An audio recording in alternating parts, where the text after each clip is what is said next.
In a storage room at a university in Pennsylvania, there is a small, unassuming clay tablet that has caused arguments among historians for well over a century. It is smaller than a paperback book, scratched with wedge-shaped marks most people would mistake for accidental damage. And yet that single object has forced scholars to rewrite what they thought they knew about who invented writing, and whether some of humanity's oldest stories were ever meant to be trusted as history at all. Tonight we work through 50 of these small, stubborn, endlessly argued over tablets. Let's start where every argument about Sumerian writing eventually has to start, with the question of which tablet, out of all of them, actually came first. The tablets that fight over being first. For a very long time, the honor of being called the world's oldest surviving piece of literature was assumed to belong to a short composition called the Kesh Temple Hymn, a poem praising a temple dedicated to the mother goddess Nin-Hursag in the city of Kesh, with surviving copies dating back to roughly 2600 BCE. The city of Kesh itself remains something of a minor mystery in its own right, since despite the hymn's clear importance within Sumerian religious literature, archaeologists have never definitively identified its exact physical location among the many mounds and ruins scattered across southern Iraq, meaning historians can confidently discuss a temple's religious significance and poetic legacy without being entirely certain which specific patch of ancient ground it actually once stood upon. The hymn describes the temple's construction in reverent, almost architectural detail, praising its towering walls and its place within the wider religious landscape of Sumer, and for decades it held its title mostly unchallenged in museum placards and textbooks around the world. Part of what made the hymn such a durable candidate for the title was its remarkable staying power within the Sumerian scribal curriculum itself, since copies of the text continued being produced by students in training for well over 1,000 years after its original composition, meaning modern scholars have access to a genuinely unusual number of surviving copies to compare against one another, allowing for a level of textual reconstruction considerably more confident than what survives for many other, considerably more fragile Sumerian compositions. That title became genuinely contested once scholars took a closer, more careful look at a separate text called the Instructions of Shuruppak, a collection of practical wisdom and moral advice supposedly passed down from a legendary king to his son,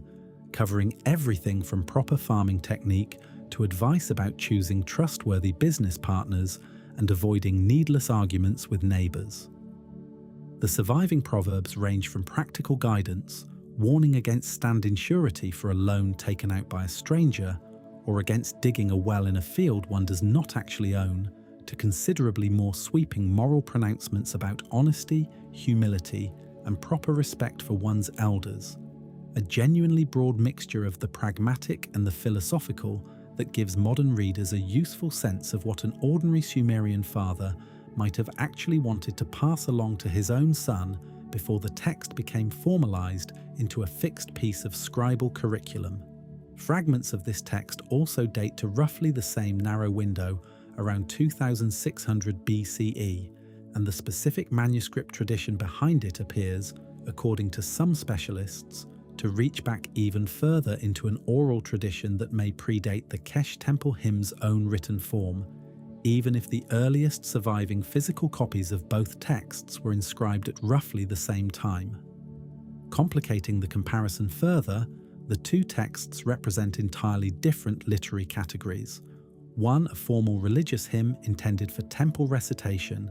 the other a collection of practical proverbs and moral instruction intended for a very different kind of audience,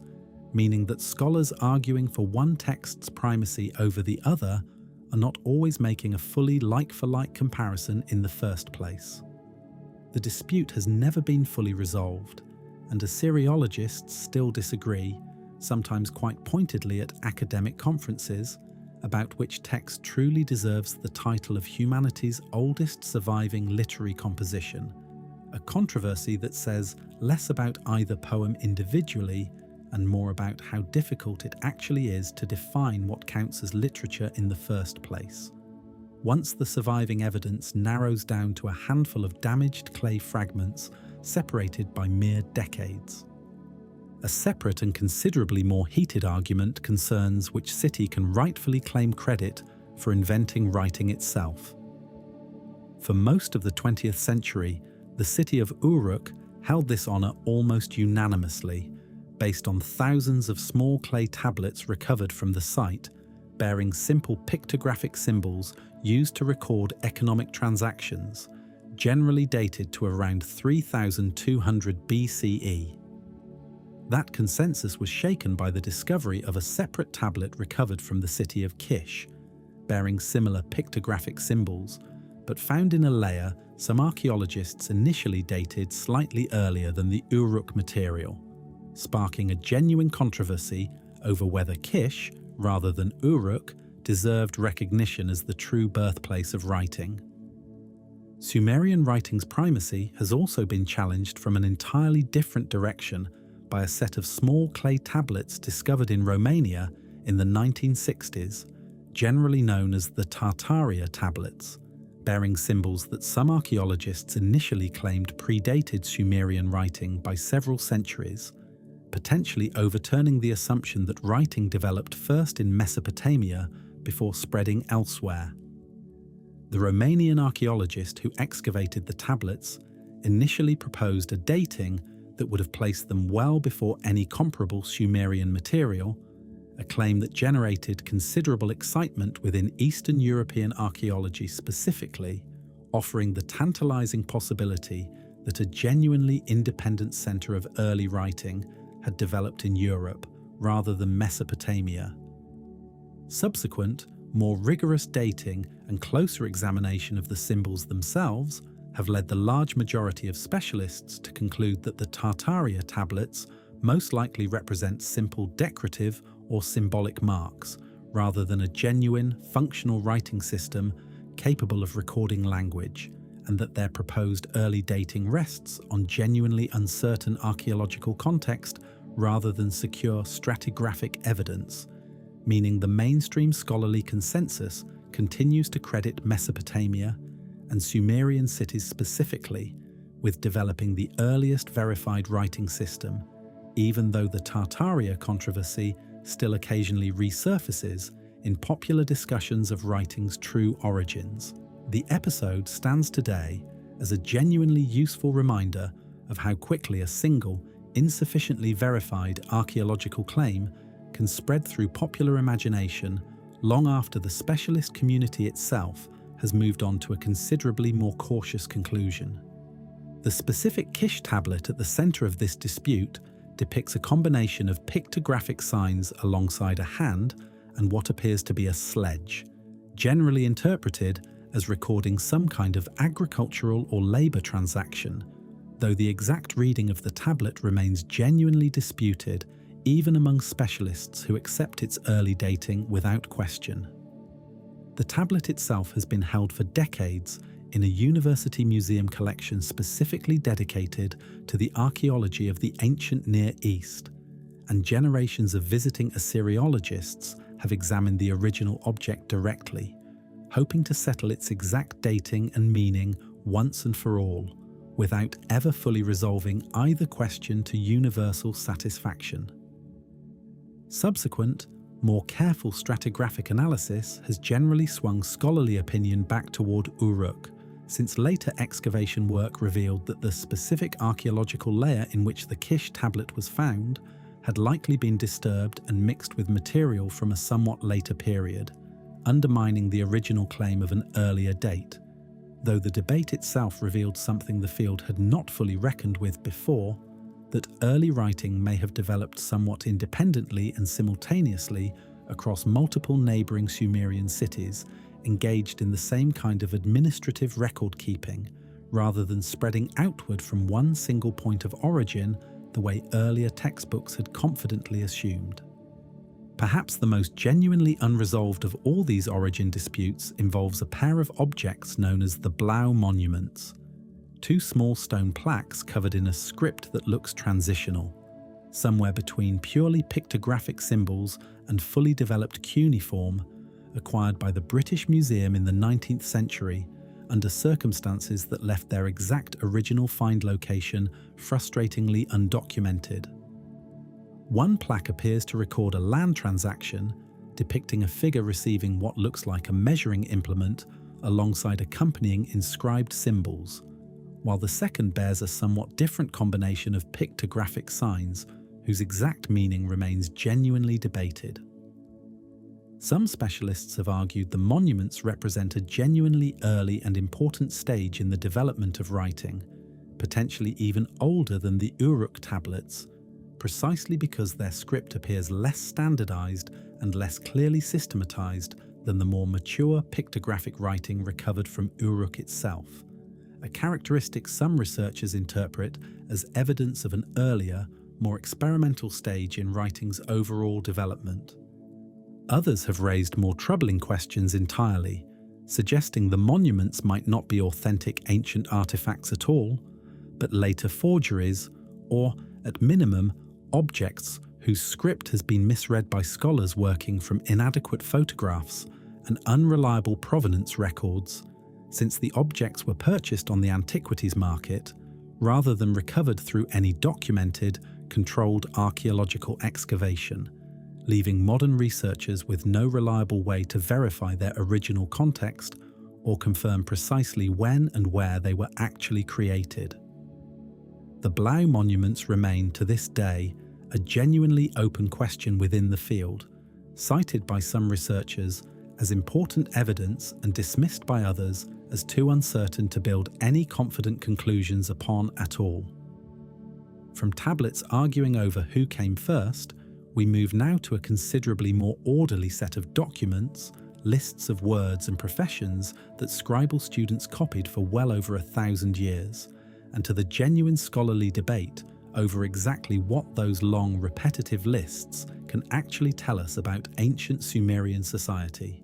The standard professions list and what word lists reveal. Among the earliest surviving Sumerian texts recovered from Uruk itself is a document modern scholars call the Standard Professions List, a lengthy roster of occupational titles arranged in a specific, consistent hierarchical order, beginning with the most powerful and prestigious positions and descending gradually through progressively less prominent roles. This list proved remarkably durable within Sumerian scribal education,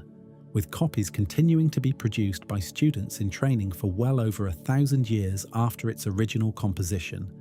essentially unchanged in its basic structure despite the enormous political and cultural changes Sumerian civilization underwent across that same span of time.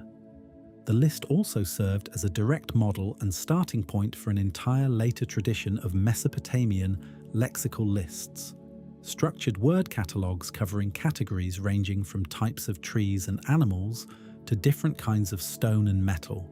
meaning this single early document effectively established the basic organizational template. Scribal schools would continue applying to reference material of every kind for well over 1,000 years afterward. The very first entry at the top of the list has itself generated genuine scholarly disagreement, since the specific sign used remains difficult to translate with full confidence, with proposed readings ranging from a general term for a king or ruler to a more specific title connected to a particular kind of high judicial or religious authority, a small but genuinely significant ambiguity sitting at the very top of what is otherwise one of the most methodically organized documents to survive from this earliest phase of Sumerian writing. The genuine scholarly controversy surrounding this text more broadly concerns exactly how literally to read its specific ordering as evidence of real, functioning ancient social hierarchy. Some historians treat the list's careful ranking as a genuinely reliable guide to how Sumerian society itself understood the relative status of different professions at the time of its original composition, offering a rare, structured window into ancient social organization considerably more systematic than what survives in most other text types. Others caution that the list's remarkable, Near total stability across so many centuries of continued copying suggests it may have functioned primarily as a fixed traditional piece of scribal curriculum, memorized and reproduced largely out of established custom rather than continuously updated to reflect whatever the actual current social hierarchy of professions happened to be at any specific later point in Sumerian history, meaning later copies may preserve an accurate snapshot of social organization many centuries out of date, rather than a living, currently accurate reflection of the society that copied them. From an orderly list that stayed frozen in place for 1,000 years, we move now to an entirely different kind of list, one buried inside a single long sequence of kings whose reign lengths stretch into numbers no human being could ever have actually lived through. The king list and the problem of believing ancient numbers. The document modern scholars call the Sumerian king list survives today primarily through a remarkable cuneiform artifact known as the Weld Blundell Prism, a four-sided clay column covered edge to edge with the names of kings and the length of their reigns, acquired by the Ashmolean Museum in Oxford during the early 20th century, purchased on the antiquities market rather than recovered through controlled excavation. A gap in documented provenance that, while not seriously calling the object's authenticity into question, given how thoroughly its content matches independently excavated fragments of the same text, nonetheless means its precise original find location within Iraq remains unrecorded. The prism itself was designed with a small hole running through its center, suggesting it was originally meant to rotate on a spindle, allowing a reader to turn the object and read continuously across all four of its inscribed faces. A genuinely thoughtful piece of physical design for what was, in effect, an ancient reference document meant for repeated practical consultation rather than a one-time ceremonial reading. The prism itself represents only one of several surviving copies of this same basic king list tradition, each version showing small but genuinely significant differences in the order of dynasties,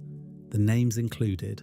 and the specific numbers assigned to individual reigns, meaning that even before getting into the content of the list itself, scholars have spent decades simply trying to reconstruct what the original, authoritative version might have actually said. The content creates its own separate controversy entirely. According to the list, the earliest kings of Sumer, ruling before a catastrophic flood, the text describes sweeping across the land, reigned for periods stretching into the tens of thousands of years each, with one particularly extreme figure credited with a reign lasting well over 40,000 years. Among these early legendary rulers, the list includes a king named Inanna, remembered separately in his own popular myth for a fantastical journey into the sky on the back of an eagle in search of a plant to cure his childlessness, a story whose surviving tablets break off entirely before revealing whether Inanna's quest actually succeeded, leaving modern readers with no way of knowing how the ancient audience understood the tale to end, a detail that illustrates just how thoroughly the king list's early section overlaps with pure folklore rather than anything resembling a sober administrative record. No serious modern historian treats these specific numbers as literal, accurate history, and the genuine scholarly debate instead concerns exactly why the list's ancient compilers included such obviously exaggerated figures in the first place. Some researchers argue the numbers carry deliberate symbolic or numerological significance tied to the base 60 counting system Sumerian scribes used for mathematics and astronomy, essentially encoding meaning through pattern rather than attempting literal historical accuracy at all. And several researchers have specifically noted that many of the individual reign lengths appear to be cleanly divisible by 60 or by multiples of 60, a pattern too consistent to easily explain as pure coincidence, though no single proposed mathematical formula has yet managed to fully and satisfactorily account for every figure appearing across the entire list. Others suggest the exaggerated reign lengths served a straightforward political purpose, lending an artificial sense of ancient, unbroken legitimacy to whichever dynasty happened to be ruling at the moment a particular copy of the list was actually compiled, stretching the past backward to make current political power look older and more secure than it genuinely was. A separate but closely related chronicle, known as the Tamil inscription, offers a considerably more focused and considerably more verifiable companion to the sprawling king list, tracking successive generations of rulers who each contributed to building and restoring a single specific temple complex at the city of Nippur across many centuries. Because the Tamil inscription concerns itself with a narrower, more concrete building project, rather than claiming to summarize the entire political history of Sumer, scholars generally treat it as a somewhat more historically reliable source than the king list proper, even though it too shows clear signs of selective editing intended to flatter whichever dynasty last commissioned a copy. What makes the list even more genuinely puzzling is the sudden dramatic shift in tone the moment it reaches kings ruling after the flood, where reign lengths abruptly drop to numbers that sound entirely plausible by ordinary human standards, and where several of the kings named can actually be cross-referenced against independent archaeological and textual evidence confirming they were real historical rulers.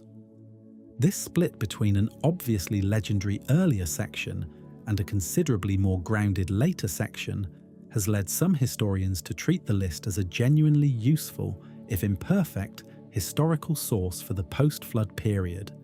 while others caution that even the seemingly plausible later sections may have been selectively edited, reordered, or invented outright to serve the same kind of political legitimizing purpose as the earlier, more obviously exaggerated material.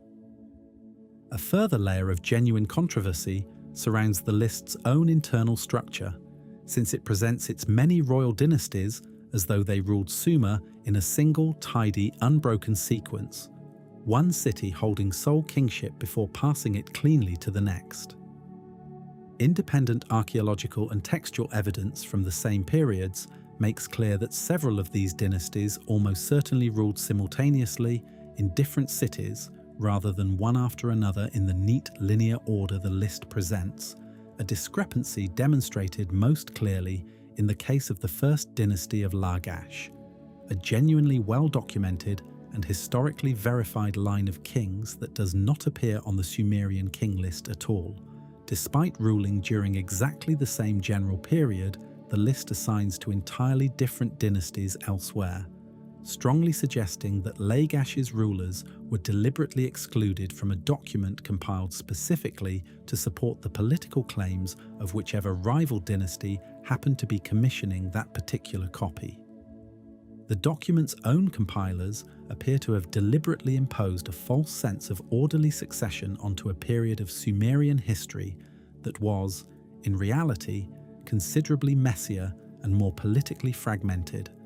once again suggesting the list was composed with a specific ideological purpose in mind rather than as a neutral, purely historical record. The question of exactly where reliable history actually begins within this single document remains a genuinely active, unresolved debate among specialists, one with no clean, universally agreed upon answer even today. From a list that blends legend and history without ever clearly marking the boundary between them, we move now to a cluster of tablets describing an entirely different catastrophe, one that several ancient civilizations across the region, working independently of one another, all seem to remember happening. Flood, creation, and paradise myths. Among the most fragmentary and most fiercely debated texts to survive from ancient Sumer is a composition modern scholars call the Eridu Genesis, describing the creation of humanity, the establishment of the first cities, and a catastrophic flood sent by the gods to destroy nearly everything, survived by a single righteous king named Ziusudra, who builds a boat on the instructions of a sympathetic deity. The single surviving tablet containing this text was recovered from the city of Nippur and now resides in a museum collection in Pennsylvania, and its poor state of preservation has meant that entire stretches of the narrative connecting its surviving fragments must be inferred rather than directly read, since roughly 2/3 of the original tablet's text is simply missing, broken away at some point during the many centuries it spent buried underground. The portion that does survive intact includes a genuinely valuable list of the 5 cities the text claims existed before the flood: Eridu, Bad Tibera, Larak, Sippar, and Shurupak, a roster that broadly corresponds to the same cluster of early cities named at the very start of the Sumerian king list, offering historians a rare point of genuine overlap between two otherwise independently transmitted textual traditions. A further layer of scholarly disagreement concerns the flood's described duration, since the surviving fragments describe the waters covering the land for 7 days and 7 nights, a figure some researchers have connected to the same recurring 7-based structure found across several other Sumerian and later Mesopotamian religious texts, while other specialists caution against reading too much symbolic significance into a number that may simply reflect a fairly standard, unremarkable literary convention for describing an extended period of hardship. The surviving text also describes Ziusudra's reward for his piety and survival, granted eternal life and settled in a distant paradise land, a detail that connects this Sumerian flood hero directly to the same broader mythological tradition of a single, uniquely favoured mortal, achieving the kind of immortality that Gilgamesh, in his own later epic, would travel to the ends of the earth specifically hoping to learn the secret of, only to discover it was never available to him. Whether the Eridu Genesis represents the genuine original source of the later, far more famous Mesopotamian flood narratives, or whether all of these versions instead drew independently on some even older, entirely lost common ancestor text, remains a genuinely unresolved question that continues to occupy specialists in the field. A separate and even more obscure creation account survives on an object known as the Barton cylinder, a badly damaged clay cylinder acquired for a museum collection in the early 20th century, whose surviving text describes the very early actions of the gods, including passages that some translators have read as describing conflict and even outright warfare among the divine beings themselves before the world had fully taken its current shape. One especially disputed passage appears to describe a struggle over control of fresh water sources between competing deities, a theme some researchers connect to the same underlying anxiety about water scarcity and irrigation control that shaped so much of ordinary Sumerian political life, projected here onto the actions of the gods themselves at the very dawn of creation. The specific deities named in these fragmentary passages remain a genuine point of scholarly disagreement, since damage to the tablet has left several key divine names only partially legible, meaning competing translations sometimes propose entirely different gods as the actual participants in the described conflict, a genuinely frustrating situation for researchers trying to place the composition within the wider, better documented Sumerian pantheon. The cylinder's poor condition has left considerable room for disagreement over its exact translation, with different scholars proposing genuinely different readings of several key passages and its relationship to later, more standard Sumerian creation traditions remains an active subject of scholarly disagreement rather than settled fact. Because so few comparably early creation texts survive at all, even a badly damaged, only partially legible cylinder like this one retains genuine scholarly value, offering one of the very few surviving windows into how the earliest generations of Sumerian scribes may have imagined the world's most fundamental origins, however incompletely that particular window has managed to survive. The myth known as Enki and Ninhursag describes a paradise called Dilmun, a pure, sinless land free from sickness, predatory animals, and death itself, before a sequence of events involving the god Enki eating forbidden plants leads to him falling ill and eventually being healed through the intervention of several goddesses, each addressing a different part of his ailing body. Dilmun itself was not purely mythological within Sumerian geography, since Sumerian trade texts consistently associate it with a real, physically identifiable trading partner, generally located by modern archaeologists on the island of Bahrain and the surrounding Gulf coastline, a genuinely real centre of maritime commerce that supplied Sumer with copper, pearls, and other valuable goods throughout much of its history, meaning the myth's idealized paradise was, at least in geographic terms, layered directly on top of a real, thriving, ancient trading partner rather than existing as an entirely imaginary location.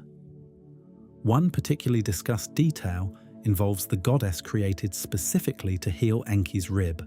whose name in Sumerian carries a clever double meaning connected both to the word for rib and to the word for life, a wordplay some earlier scholars connected directly to the biblical creation of Eve from Adam's rib, a comparison many specialists today treat as considerably more coincidental than originally proposed,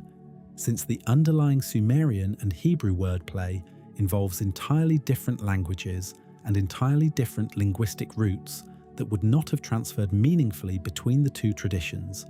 even if some looser, more general narrative influence did eventually pass between them.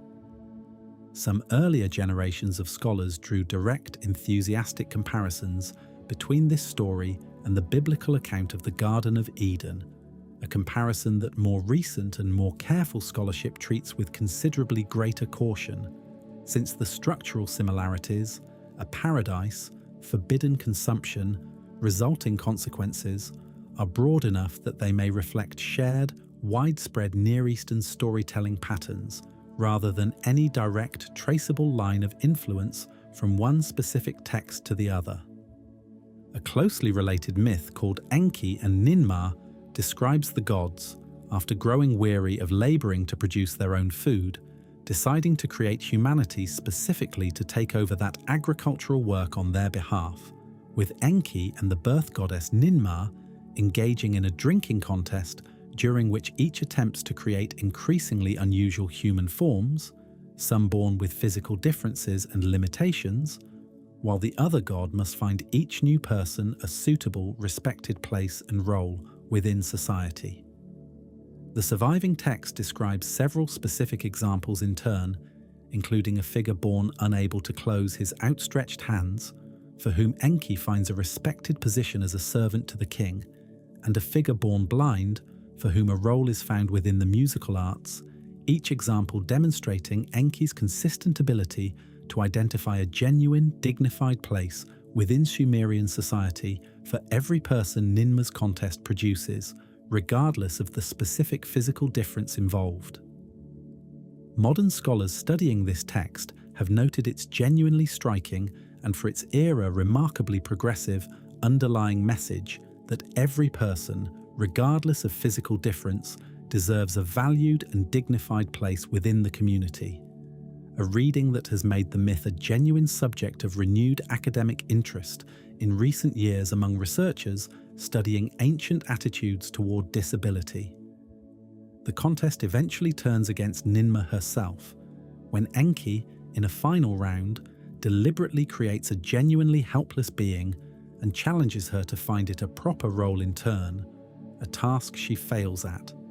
A narrative reversal some scholars read as the story ultimately affirming Enki's own particular skill and wisdom above Ninmah's,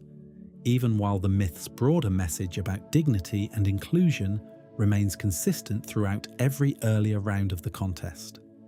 A final creation-adjacent text worth including here, Enki and the World Order, describes the god systematically organizing and assigning proper function to nearly every element of the known world: rivers, marshes, agriculture, and the responsibilities of various other gods, in a lengthy catalogue-style composition that some scholars read as a genuine, if idiosyncratic, ancient attempt at describing a coherent, ordered cosmology, while others treat it more as a showcase piece meant to demonstrate Enki's own comprehensive wisdom and authority, rather than a text genuinely intended to function as a systematic account of the world's underlying structure. The text also describes Enki personally visiting and blessing several major Sumerian cities in turn, assigning each one its own specific divine specialty, granting Nippur religious primacy, its connection to the moon, and Uruk its association with Inanna's particular domain of love and warfare, effectively using the god's own authority to explain and justify the existing religious division of labor between cities that Sumerian audiences would already have recognized from their own daily lives. A particularly debated section of the text describes Enki assigning specific roles and characteristics to neighboring lands and peoples beyond Sumer itself, including Elam, Mahashi, and the wider Amorite territories, language some historians read as reflecting genuine ancient Sumerian geographic and ethnographic knowledge of the world beyond its own borders, while others caution that the passage may say more about how Sumerians wish to rank their neighbours within their own worldview than about any accurate neutral description of those neighbouring cultures. From myths describing the earliest days of the world, we move now to a considerably more turbulent set of tablets, ones following a single goddess through descent, theft, and an uncomfortable encounter that scholars still debate how to properly interpret today. The descent, the theft, and the uncomfortable myths of Inanna. Among the most studied and most consistently debated texts in the entire Sumerian literary tradition is Inanna's Descent to the Netherworld, describing the goddess's deliberate journey into the land of the dead to confront her sister Ereshkigal, passing through 7 separate gates and being stripped of a piece of her royal clothing and jewelry at each one, until she arrives completely powerless and is struck down, her lifeless body hung on display, before eventually being revived through the intervention of other gods and allowed to return to the world above, though only on the condition that she leave a substitute behind to take her place in the underworld. Ereshkigal's own motivations for treating her sister with such severity remain deliberately unexplained within the surviving text itself, and this ambiguity has generated its own separate strand of scholarly interpretation, with some researchers reading her harsh judgment as a straightforward defense of the underworld's own strict, unbending laws against any outside intrusion, however divine, and others detecting an undercurrent of genuine sibling resentment, perhaps rooted in Ereshkigal's own far less glamorous divine portfolio compared to Inanna's celebrated status among the living. The identity of that substitute has itself become a genuine subject of literary debate, since Inanna ultimately chooses her own husband Dumuzi for the role, finding him seated comfortably on his throne rather than properly mourning her supposed death, a decision some scholars read as a justified response to his apparent disloyalty, and others read as a considerably harsher, more morally ambiguous act than the text's matter-of-fact narration initially suggests, complicating any simple reading of Inanna as a purely sympathetic figure throughout the story. Scholars have long debated the precise symbolic meaning behind the myth's most unsettling imagery, with some researchers connecting the story to seasonal fertility cycles, the goddess's temporary death, and return mirroring the annual disappearance and eventual revival of agricultural abundance, and others reading it as a considerably more personal meditation on power, vulnerability, and mortality, a genuine interpretive disagreement that has never been fully settled within the field. Before her journey, Inanna instructs her loyal servant to seek help from the other gods should she fail to return, and the specific pattern of refusals and eventual assistance she receives has its own interpretive weight, since 2 of the senior gods approached flatly refused to intervene, considering the underworld's laws beyond challenge, while only Enki, true to his consistently sympathetic character elsewhere in Sumerian myth, agrees to help, fashioning 2 small genderless creatures from the dirt beneath his fingernails specifically to slip into the underworld unnoticed and revive her, a detail scholars have connected to the same broader Sumerian fascination with clever, unconventional solutions found throughout myths like Inanna and Enki. The specific structure of 7 successive gates, each stripping away a further piece of Inanna's royal identity, has also generated discussion regarding its possible connection to the same recurring 7-based pattern found scattered across several other Sumerian religious compositions, though whether this represents deliberate numerological design or simply a convenient narrative device for building dramatic tension remains, like so much else on this list, a genuinely open question. A separate myth called Inanna and Enki describes the goddess visiting Enki's city of Eridu, where the god, in a state of drunken generosity during a feast, grants her the sacred me, a collection of divine powers and cultural institutions governing everything from kingship and priesthood to specific crafts and even particular emotional states, only to sober up and desperately attempt to retrieve them once he realizes what he has given away. The surviving tablets list well over 100 individual me in sequence, an inventory ranging from serious institutions like truth, justice, and the art of writing itself down to considerably more unexpected entries, including deceit, strife, and the specific practice of setting up a lamentation for the dead, an inclusive catalogue that scholars have found genuinely useful for understanding exactly which cultural institutions and abstract concepts Sumerian civilization considered fundamental enough to require their own divine sanction. Enki dispatches a series of sea monsters and other fearsome creatures to intercept Inanna's boat at each stop along her return journey,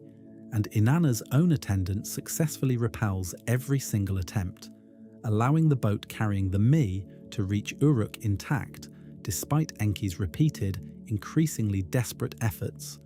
a repetitive structure of escalating failed pursuit that some scholars have compared to similarly patterned repetition found across several other Sumerian narrative poems. Inanna manages to escape with the me intact, carrying them back to her own city of Uruk, despite Enki sending a series of monstrous pursuers after her along the way, and the myth is frequently discussed by modern scholars as an origin story explaining why Uruk, rather than Eridu, ultimately became the more culturally dominant Sumerian city, a political and religious claim wrapped inside an entertaining story about divine intoxication and a clever goddess outmaneuvering an overly generous god. A considerably more difficult text to discuss is the myth of Inanna and Shukalatuda, describing a gardener named Shukalatuda, who after finding the goddess Inanna asleep and exhausted following her own extensive travels, takes advantage of her while she is unable to resist, an act the myth is quite clear was committed against her will. The tablet's opening sections describe Shukalatuda's repeated failures at his own gardening work, his crops withering under a relentless dust storm despite his best efforts, establishing him as a genuinely unlucky and frustrated figure before the story turns to the far more serious wrong he goes on to commit. A narrative structure some scholars read as the text deliberately building a portrait of resentment and desperation before showing exactly where that resentment ultimately led him. Inanna wakes to discover what has happened and spends the remainder of the story searching furiously across the land for the man responsible, unleashing plagues and disasters in her fury, turning rivers to blood and disrupting the natural order across the countryside before finally locating and delivering justice to Shukalatuda, who in several surviving versions attempts to hide from her wrath by seeking shelter among his own family members scattered across different cities, each attempt at concealment failing in turn as Inanna's search grows ever more relentless. Modern scholars studying this text have noted that, unlike some other ancient mythological traditions that treat similar episodes with troubling casualness, the Sumerian text frames Shukalatuda's actions unambiguously as a genuine wrong requiring justice, with the entire narrative structured around Inanna's righteous pursuit of accountability rather than around excusing or minimizing what was done to her, a framing some researchers consider genuinely notable for a text this old. Finally, a hymn known as the Exaltation of Inanna, composed by history's earliest known named author, the high priestess Enheduanna, daughter of the Akkadian emperor Sargon, describes the poet's own personal anguish after being driven from her temple position during a local rebellion against her father's rule, pleading directly with Inanna to restore her rightful position. No copy of the hymn survives from Enheduanna's own lifetime, and the earliest manuscripts modern scholars actually possess were copied by student scribes several centuries after her death, a gap that has genuinely shaped the entire scholarly debate over the text's authenticity, since it means every surviving version has already passed through generations of copying and potentially editing before reaching the form historians study today. The hymn's authenticity and precise authorship have themselves become a subject of modern academic debate, with a small number of scholars questioning whether Enheduanna truly composed the surviving text herself, or whether later scribes copying and recopying the work across subsequent centuries may have substantially reshaped or even fabricated portions of it, attaching her already prestigious name to material she did not originally write. A controversy that touches on the much larger, genuinely difficult question of how confidently modern scholars can ever attribute authorship to any specific individual working this deep in the ancient past. Despite this scholarly uncertainty, Enheduanna's reputation as history's earliest identifiable named author has grown considerably within popular and academic discussion alike over recent decades, with several major museum exhibitions specifically built around her life and work, a level of modern public interest that stands in strikingly sharp contrast to how comparatively obscure her name remained for most of the 20th century following her rediscovery by archaeologists. A separate collection also attributed to Enheduanna, generally known today as the Temple Hymns, gathers together 42 individual hymns, each honouring a specific temple in a different Sumerian and Akkadian city, effectively compiling a single unified religious survey of the entire empire's sacred landscape into one continuous literary work. This collection carries the same authorship uncertainty affecting the Exaltation, but it carries an additional layer of scholarly interest entirely its own, since some historians read the project as a genuinely deliberate act of religious and political unification. A woman positioned at the very centre of a newly conquered empire, using poetry specifically to bind together temples belonging to peoples who, only a generation earlier, had been bitter, independent rivals rather than subjects of the same ruling family. From a goddess pursued through myths of descent, theft, and violation, we travel now to an entirely different legendary figure, one whose own stories raise a different kind of controversy over whether he was ever a real historical man at all. Gilgamesh before the epic. Long before the more famous unified Babylonian version of the Epic of Gilgamesh was ever compiled, Sumerian scribes had already produced several separate independent poems concerning the legendary king of Uruk, each covering a different episode of his story, without necessarily connecting into any single continuous narrative.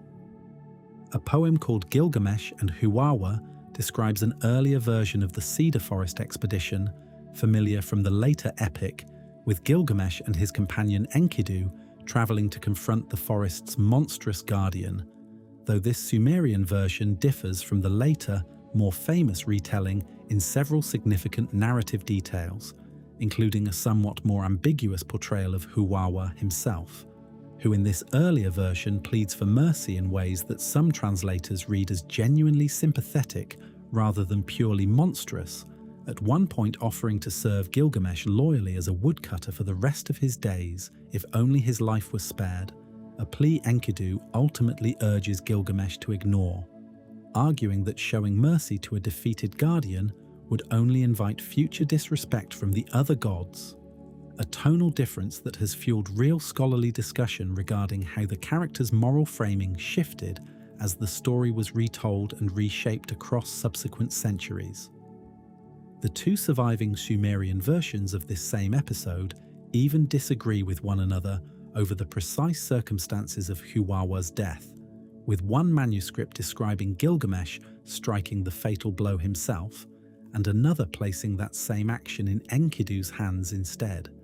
A small but telling inconsistency that reminds modern readers these poems were never fixed in a single, unchanging form the way a modern printed book would be,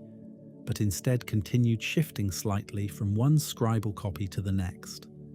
A separate composition called Gilgamesh, Enkidu, and the Netherworld describes an entirely different adventure, opening with an extended earlier episode in which Gilgamesh discovers a single tree growing on the bank of the Euphrates, its roots infested by a serpent, its branches home to a fearsome bird, and its trunk claimed by a demon woman, prompting Gilgamesh to drive all three away and cut down the tree himself, crafting from its wood the drum and drumstick that later fall through a hole into the underworld, prompting Enkidu to descend and retrieve them, violating several explicit rules governing proper behavior in the land of the dead along the way, including forbidden acts like wearing clean clothes or making noise, and becoming trapped there as a result, only for his spirit to eventually be summoned back briefly to describe the underworld's conditions to a grieving Gilgamesh. Once summoned back, Enkidu describes a genuinely bleak afterlife whose specific comforts or torments depend directly on how many surviving children a person left behind and how properly they had been buried, with those who died forgotten or without proper funerary rites described as suffering considerably more than those honoured with a full burial and remembered by living descendants, a detail scholars have connected directly to the deep practical importance Sumerian culture placed on maintaining family burial customs and ongoing ancestor veneration. This particular text has become a subject of scholarly controversy regarding its relationship to the later Babylonian epic, since a version of this same underworld visit narrative appears appended as an additional, separate tablet at the very end of the standard Babylonian epic, despite content and tone that many specialists consider difficult to reconcile with the immediately preceding tablets, raising real questions about whether this material was ever meant to form a fully unified narrative with the rest of the epic at all, or whether ancient editors simply attached an older, independently circulating poem to the end of a longer work without fully integrating it. A Sumerian version of the Bull of Heaven episode, describing Inanna unleashing a monstrous bull upon Uruk after Gilgamesh rejects her marriage proposal, survives in a considerably different form from its later, more famous Babylonian counterpart, with the Sumerian version placing noticeably less emphasis on the specific insults Gilgamesh directs at Inanna, and considerably more on the physical devastation the bull itself causes across the city, describing the creature's rampage in terms of collapsed wells, drained rivers, and enormous numbers of Uruk's own citizens killed before Gilgamesh and Enkidu managed to bring it down together. Comparing the two versions has become a productive area of ongoing scholarly research into exactly how oral and written storytelling traditions shifted, expanded, and were reshaped as they moved across different eras and different scribal schools throughout Mesopotamian history, with several researchers noting that the later Babylonian version appears to compress the Sumerian original's more leisurely, escalating description of destruction into a considerably tighter, faster-paced narrative sequence, a stylistic shift some scholars connect to broader changes in Mesopotamian literary taste across the intervening centuries. Perhaps the single most historically consequential of these Sumerian Gilgamesh poems is Gilgamesh and Aga, describing a war between Uruk and the rival city of Kish, triggered when Aga demanded Uruk submit to his authority by completing a set of forced labor tasks, digging and clearing wells specifically for Kish's benefit, a demand Gilgamesh initially urges his own assembly to reject entirely rather than accept even a symbolic submission to a rival city. Gilgamesh appeals first to the assembly of Uruk's elders, and then, after they urge caution, to a second assembly made up of the city's able-bodied fighting men, who back him in resisting Aga's demands, before Gilgamesh ultimately defeats the invading king through cleverness rather than direct combat, capturing Aga, and then, in a detail scholars have found genuinely notable, choosing to spare and honour him rather than execute him, citing an earlier debt of gratitude Aga had once shown Gilgamesh. This particular poem sits at the centre of a significant historical controversy, since it is one of the very few surviving Sumerian literary texts that appears to describe a real, specific, datable historical conflict between two actual verifiable cities rather than a purely mythological confrontation, leading some historians to treat it as genuine, if heavily embellished, evidence that Gilgamesh himself may have been a real historical king of Uruk during the early dynastic period, a figure later transformed by centuries of retelling into the semi-divine legendary hero of the fully developed epic. The poem's description of two separate governing assemblies, one of elders and one of younger fighting men, has itself become a genuine subject of scholarly interest, entirely apart from the question of Gilgamesh's historicity, since some historians read it as evidence that early Sumerian cities operated with a meaningfully more participatory, consultative form of governance than later, more centralized royal administrations would eventually develop, while others caution against reading too much formal political structure into what remains, after all, a work of heroic poetry rather than an administrative record. Comparisons have occasionally been drawn between this two-tiered assembly structure and, similarly, bicameral deliberative bodies described in other early Near Eastern and even much later political traditions, though scholars are careful to note that any such comparison remains speculative given how thin the surviving evidence for actual Sumerian civic governance genuinely is outside this single, heavily mythologized poem. Other scholars remain considerably more skeptical of the historical reading altogether, arguing that even this comparatively grounded text contains enough clearly legendary and folkloric elements that using it as reliable evidence for Gilgamesh's actual historical existence remains a genuinely risky methodological move. From legendary kings whose historical reality remains uncertain, we move now to an entirely different category of controversy, one concerning love, marriage, and a widely repeated claim about ancient Mesopotamian religious practice that modern scholarship has worked hard to dismantle. Love, marriage, and the sacred marriage controversy. A substantial body of Sumerian poetry survives celebrating the romantic and sexual relationship between the goddess Inanna and the shepherd god Dumuzi, composed in language that ranges from tender and affectionate to, in several surviving examples, explicitly sensual, describing physical desire and intimacy in terms that some earlier generations of translators found so frank they chose to soften or omit specific passages entirely from their published editions, a translation practice modern scholars now generally criticize as an inappropriate historical whitewashing of material. The original Sumerian audience clearly did not consider shameful or inappropriate to compose and perform. One frequently cited example describes Inanna preparing herself and her bedchamber for Dumuzi's arrival with an almost domestic tenderness, bathing and anointing herself before singing of her own anticipation, verses that stand in genuinely striking contrast to the far more severe, punishing goddess found elsewhere in texts like her descent or her pursuit of Shukaletuda. A reminder that Sumerian religious literature rarely reduced any single deity to one fixed, uncomplicated personality. These love poems became connected, across the 20th century, to a considerably more controversial scholarly claim, the theory that Sumerian and later Mesopotamian religious practice included a literal ritual reenactment of this same divine relationship, with the reigning king engaging in a real, physical, sexual union with a priestess representing Inanna, performed specifically to ensure agricultural fertility and continued royal legitimacy for the coming year, a practice modern scholars generally refer to as the sacred marriage rite.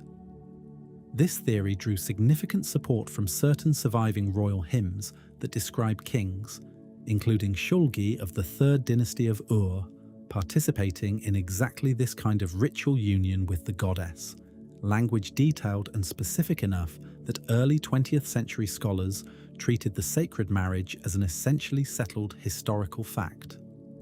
The single most frequently cited piece of textual evidence comes from a hymn honoring a later king named Idin Dargan of Isin,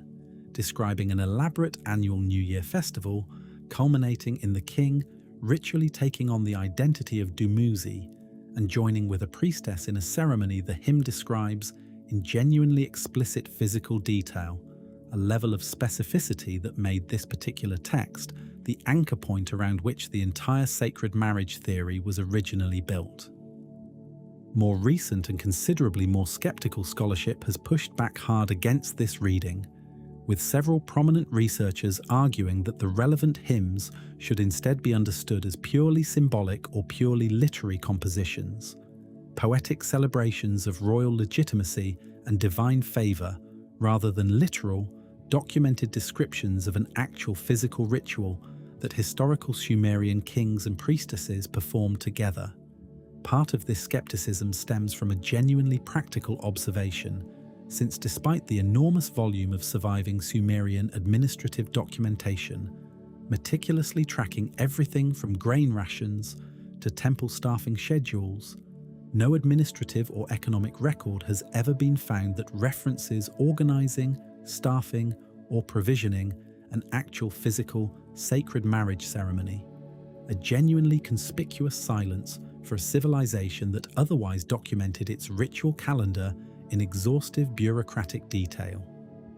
This skeptical reassessment gained particular strength once scholars took a closer, more critical look at a related and even more widely repeated claim, the idea that ancient Mesopotamian temples employed so-called sacred prostitutes, ordinary women who supposedly had to have sex with strangers at least once within temple grounds as a religious obligation, a claim that traces back almost entirely to a single brief passage written by the Greek historian Herodotus centuries after the practices he claimed to describe, in which he asserted that every woman in Babylon was required to sit within a temple precinct until a stranger threw money into her lap and led her away for exactly this purpose. Modern Assyriologists examining the actual surviving Sumerian and Akkadian textual and archaeological record have found remarkably little direct evidence supporting Herodotus's specific claim, with no known contemporary Mesopotamian legal, administrative, or religious text describing any such institutionalized obligation, a genuinely conspicuous silence given how extensively surviving Sumerian and Babylonian records document nearly every other aspect of temple economy and religious duty in painstaking bureaucratic detail. Most specialists in the field today treat the entire sacred prostitution theory as a probable historical myth, likely originating from a foreign visitor's confused or exaggerated second-hand account, possibly a garbled misunderstanding of the genuine sacred marriage tradition, or of unrelated local customs he encountered only briefly, rather than reflecting any documented, verifiable ancient Mesopotamian religious practice. A separate composition called Dumuzi's Dream describes the god experiencing a series of increasingly ominous nightmares, interpreted for him by his own grieving sister, warning him that demons are coming to drag him down into the underworld, a fate that unfolds despite his desperate attempts to hide among reeds and disguise himself with the help of the sun god. The demons pursuing him are described as entirely without pity or humanity, immune to bribes, unmoved by family ties, and incapable of showing the kind of mercy an ordinary human enemy might occasionally extend, a portrayal that scholars have noted makes them function less like villains in a conventional narrative sense and more like an unstoppable, impersonal natural force, considerably closer in spirit to how the text seems to genuinely conceive of death itself. The story is generally understood as explaining the seasonal disappearance of vegetation and fertility during the dry, unproductive months of the agricultural year, and scholars have noted that the poem's genuine emotional weight, rendered through Dumuzi's escalating panic and his sister's helpless grief, sets it apart from a purely mechanical, seasonal allegory, giving the underlying agricultural cycle a considerably more human, personal shape than a simple explanation of dying crops would otherwise require. That grieving sister, named Inanna, goes on to play a further significant role in the wider Dumuzi mythological cycle, eventually offering to share her brother's underworld sentence with him, taking his place for half of each year so that Dumuzi himself might spend the remaining half among the living, a resolution some scholars connect directly to the alternating agricultural rhythm of growth and dormancy across the Sumerian farming calendar. A myth called the Marriage of Martu describes a god from the nomadic Amorite people seeking marriage with a Sumerian goddess, with the text placing unflattering, stereotyped descriptions of Amorite customs and appearance directly into the mouths of the bride's own concerned friends, who warn her that Martu's people eat raw meat, live in tents rather than proper houses, and lack the settled burial customs Sumerian city dwellers considered essential to a civilized life. The bride ultimately dismisses these warnings and marries Martu regardless, a resolution some scholars read as the text quietly undercutting its own recorded prejudice by having its heroine choose happiness over her friend's bias, a text modern historians study carefully today as a rare, if uncomfortable, window into how settled urban Sumerian society viewed the semi-nomadic peoples living along its own borders, rather than as any kind of endorsement of the specific prejudices the text itself records. From myths of love, marriage, and a persistent scholarly misconception, we move now to a considerably more sorrowful cluster of tablets, ones written specifically to mourn cities that had already fallen. Laments for cities that fell. Among the most emotionally direct texts to survive from ancient Sumer are a small collection of compositions modern scholars call city laments, poems written specifically to mourn the destruction of major Sumerian cities following military conquest or political collapse. The Lament for Ur describes the goddess Ningal pleading with the god Enlil to spare her beloved city from the Elamite invasion that ultimately destroyed it around 2004 BCE, watching helplessly as her pleas go unanswered and the city is devastated regardless, its temples looted and its population scattered, its king Ibisin carried off into captivity, a fate the poem describes without ever quite bringing itself to state plainly what ultimately became of him afterward. The poem describes the city's great ziggurat standing amid the wreckage, its sacred purpose violated, and describes the specific personal grief of ordinary households, mourning family members who never returned once the fighting had reached their particular part of the city, a technique that grounds the poem's cosmic, theological framing in genuinely small, human-scale detail rather than remaining purely abstract. A separate but closely related text, the Lament for Sumer and Ur, extends this same grief across an even wider geographic scope, describing devastation sweeping across the entire southern plain rather than remaining confined to Ur alone, with abandoned canals, silent temples, and fields left unplanted, standing in for a loss too large for any single city's story to fully contain. These laments have themselves become the subject of scholarly debate regarding exactly how literally their devastating imagery should be read. Some historians treat them as reasonably reliable, if poetically heightened, eyewitness-adjacent accounts of a real historical catastrophe, useful primary source evidence for understanding the actual physical and social devastation of Ur's fall, pointing to archaeological evidence of burned buildings and abandoned households at Ur itself, as at least partial physical corroboration for the Laments' broader picture of destruction. Excavators working at Ur have indeed identified a distinct destruction layer dating to approximately the right period, containing ash deposits and collapsed mud brick consistent with the kind of violent, sudden devastation the Laments describe, though the precise correlation between this specific archaeological layer and the exact historical Elamite invasion the poems narrate remains a matter some specialists still treat with appropriate caution rather than absolute certainty. Others caution that these laments follow a fairly standardized literary template, one that appears to have been deliberately composed and performed by later Mesopotamian scribal schools, specifically as a formal genre of ritual mourning poetry, continuing to be copied and taught for centuries after the actual fall of Ur, meaning that specific dramatic details within the text may reflect established literary convention rather than direct historical eyewitness reporting, an important methodological distinction for historians trying to use these texts as evidence for what actually happened during the historical siege itself. A related composition known as the Curse of Akkad describes an earlier catastrophe, the collapse of the Akkadian Empire founded by Sargon,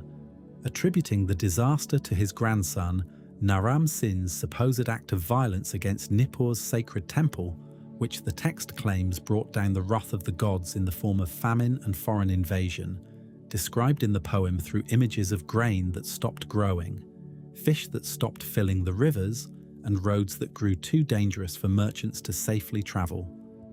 This text has generated its own considerable scholarly debate regarding whether it represents genuine historical memory of a real act of temple desecration, or whether it functions instead as a purely theological and political explanation constructed after the fact, designed specifically to make sense of an otherwise inexplicable and sudden imperial collapse by attributing it to a clear, identifiable moral failure on the part of a specific, blamable ruler, rather than to the messier combination of environmental stress, administrative overreach, and internal rebellion that modern historians generally consider more directly responsible for Akkad's actual downfall. Notably, the composition appears to have been composed under the patronage of the very Ur-III dynasty that eventually succeeded Akkad, leading some historians to suspect the text served a convenient political purpose for its own commissioning rulers, reassuring their own subjects that the gods punish specifically impious kings rather than entire dynasties or peoples, an implicit promise that a properly devout ruling family need not fear the same fate. From poems mourning fallen cities, we move now to a single inscribed stone monument documenting a war so persistent that neither side involved ever seemed to consider it genuinely finished. The Stele of Vultures, and the war nobody can agree ended. A large carved stone monument known as the Stele of the Vultures, commissioned by a king of Lagash named Eannatum sometime around 2500 BCE, records his victory over the neighbouring city of Umma in a long-running border dispute over a strip of contested farmland, depicting Eannatum's soldiers advancing in a tight, disciplined shield formation over the bodies of their defeated enemies, while vultures carry away the remains of the fallen, an image grim enough that later scholars named the entire monument after it.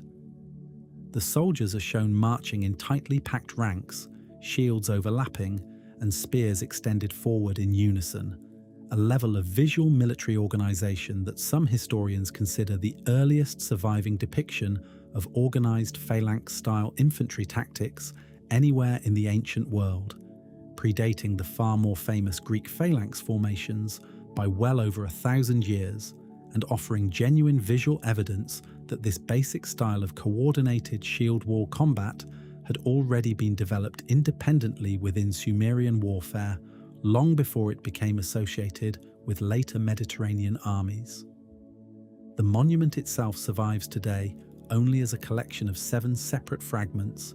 excavated at different points and now held together in a museum reconstruction that necessarily leaves several genuine gaps in both the carved imagery and the accompanying inscription, meaning that some portions of the text modern readers encounter in translation represent careful, scholarly reconstruction filling logical gaps between the surviving pieces rather than a complete, unbroken original inscription. The accompanying inscription describes the specific treaty terms Eannatum imposed on Umma,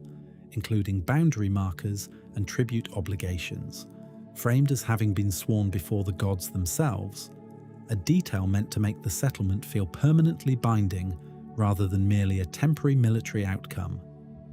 The genuine controversy surrounding this monument concerns not its authenticity, which is not seriously disputed, but rather how to interpret the fact that the very same border dispute it claims to have permanently resolved kept reigniting for generations afterward, with later Lagash rulers commissioning their own separate inscriptions describing renewed conflict with Umma over the identical stretch of farmland. A later Lagash ruler named Entemena, generally identified as Eannatum's nephew, commissioned his own inscribed clay cone specifically documenting yet another round of the same conflict, describing how Umma's ruler had once again violated the boundary his predecessor had supposedly settled permanently, before Entemena himself was forced to march out and re-establish the border a second time,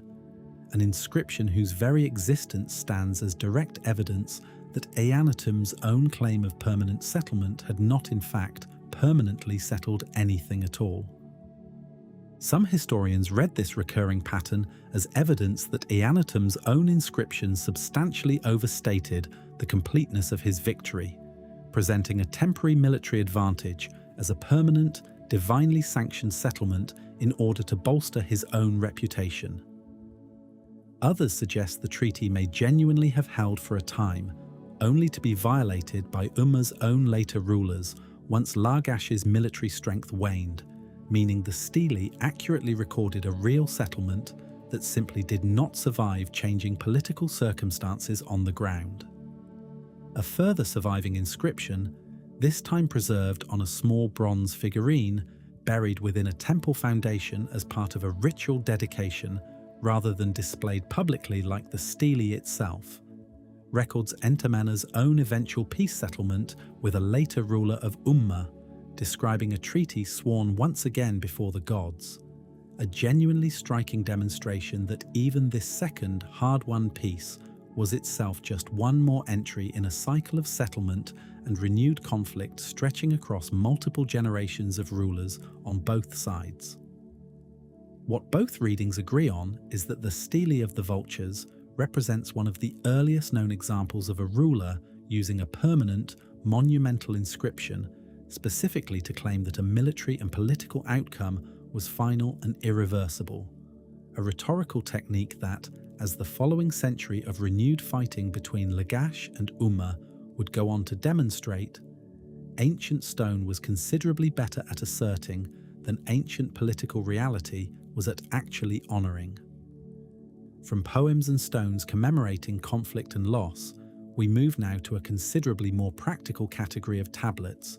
ones concerned not with grief or war, but with law, wisdom, and the careful art of royal self-promotion. Law, wisdom, and royal self-praise. The Code of Ur-Nammu, commissioned by the founder of the third dynasty of Ur, sometime around 2100 BCE, represents one of the earliest known written law codes in human history, predating the far more famous Babylonian laws of Hammurabi by roughly 3 centuries. A genuine scholarly controversy surrounds the code's precise attribution, since the surviving prologue names the reigning king in a section of text damaged badly enough that some early translators read the name as Ur-Nammu himself, while other specialists examining the same fragmentary text have argued the code may actually have been issued somewhat later, under his son and successor Shulgi, who would then have deliberately credited the compilation to his already well-regarded father, specifically to lend the new legal code additional inherited authority, a genuinely plausible political strategy given how consistently Sumerian rulers elsewhere invoked earlier, respected predecessors to legitimize their own reforms. The code's specific approach to justice, frequently prescribing financial compensation for various injuries and wrongs rather than the harsher physical punishments Hammurabi's later code would become notorious for, has generated genuine scholarly discussion regarding why Sumerian legal philosophy took this particular compensatory approach, with some researchers pointing to practical economic considerations. Since a farmer or craftsman rendered unable to work through physical punishment would represent an ongoing loss to the wider economy that financial compensation could at least partially offset. One surviving clause specifies a fixed silver payment owed for breaking another person's bone, while a separate clause addresses the considerably more severe penalty owed for taking a human life, giving modern historians a genuinely rare, concrete window into exactly how ancient Sumerian society calculated the relative weight of different categories of harm. The code's surviving prologue also credits its royal author with several broader social reforms carried out prior to the specific legal clauses themselves, including standardizing weights and measures across the kingdom and removing corrupt officials who had been exploiting ordinary citizens, framing the entire law code as the culmination of a longer program of deliberate, justice-minded governance rather than as an isolated legal document standing on its own. A related but less famous legal text, the Instructions of Ur-Ninurta, offers moral and practical guidance in a manner similar to the earlier instructions of Shuru-Pak, though scholars continue to debate the precise historical relationship between these various wisdom compositions, including whether later texts represent independent compositions or deliberately reworked adaptations of earlier material, updated and reissued under a different, more recent royal name, specifically to lend fresh political legitimacy to an old, already well-established literary tradition. Ur-Ninurta himself ruled the city of Icene during a period of considerable political fragmentation across southern Mesopotamia, following the collapse of the once unified Ur-III state, and some historians read the specific timing of this particular wisdom text's composition as directly connected to that unstable political backdrop, suggesting a ruler genuinely eager to project an image of stable, time-honored wisdom and moral authority at a moment when his own kingdom's actual territorial control remained considerably less secure than that of his more famous Ur-III predecessors. A separate hymn honoring the goddess Nanshi, patron deity of the city of Lagash, associated specifically with social justice, ethical conduct, and the fair treatment of the vulnerable, describes her as a divine figure who personally inspects merchants' weights and measures, punishes those who cheat orphans and widows out of their rightful property, and rewards honest behavior among ordinary people. A text scholars have found genuinely striking for how directly it ties religious devotion to concrete, everyday ethical business practice, rather than confining morality purely to matters of ritual purity or temple observance.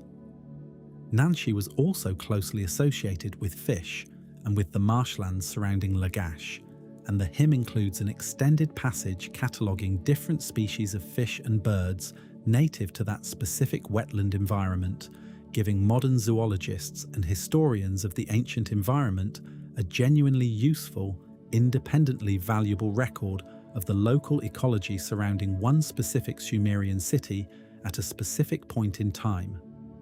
The hymn describes an annual ceremony held specifically in Nanshi's honor, during which the goddess is said to personally review the moral conduct of every person in her city over the preceding year, a kind of divine accounting ritual that some historians read as functioning, on a practical social level, as a genuine yearly reminder to merchants and officials that their everyday business dealings were subject to ongoing ethical scrutiny, rather than existing in some separate, purely secular sphere disconnected from religious life. The Nanshi hymn has become a useful comparative text for historians studying the broader development of Mesopotamian legal and ethical thought, since its emphasis on protecting economically vulnerable people through divine oversight anticipates concerns that would later appear in explicit legal form within codes like Ur-Nammu's own. The self-praising hymns commissioned by King Shulgi, celebrating his own athletic, scholarly, and military accomplishments in extravagant terms, including boasts about running extraordinary distances in a single day between distant cities and besting rivals in both wisdom and physical combat, have generated real scholarly disagreement regarding how literally to interpret this kind of royal self-promotion. One especially famous hymn describes Shulgi personally running the considerable distance between Ur and Nippur and back again within a single day, specifically in order to perform religious duties at both cities during a major festival, a claimed feat of endurance that would represent a genuinely extraordinary athletic achievement by any standard, ancient or modern, and one modern historians treat with the same healthy skepticism they apply to most royal self-promotion of this kind, even while acknowledging the boast likely reflects genuine pride in whatever real, if less superhuman, athletic capability the king actually possessed. One particularly notable hymn has Shulgi boasting of his own personal literacy and scribal training, an unusual claim for a king to make given that most Mesopotamian rulers relied entirely on professional scribes to handle their reading and writing on their behalf, and some historians treat this specific boast as genuine evidence that Shulgi, unlike many of his royal predecessors, may indeed have received formal scribal education himself, while others read it as pure political theatre, a symbolic claim meant to align the king with the same scholarly virtues his own bureaucracy prized, regardless of whether he personally could read a single cuneiform sign. Some historians treat these hymns as straightforward propaganda, deliberately exaggerated political messaging, distributed and taught within scribal schools, specifically to reinforce the king's authority among the very officials responsible for administering his kingdom.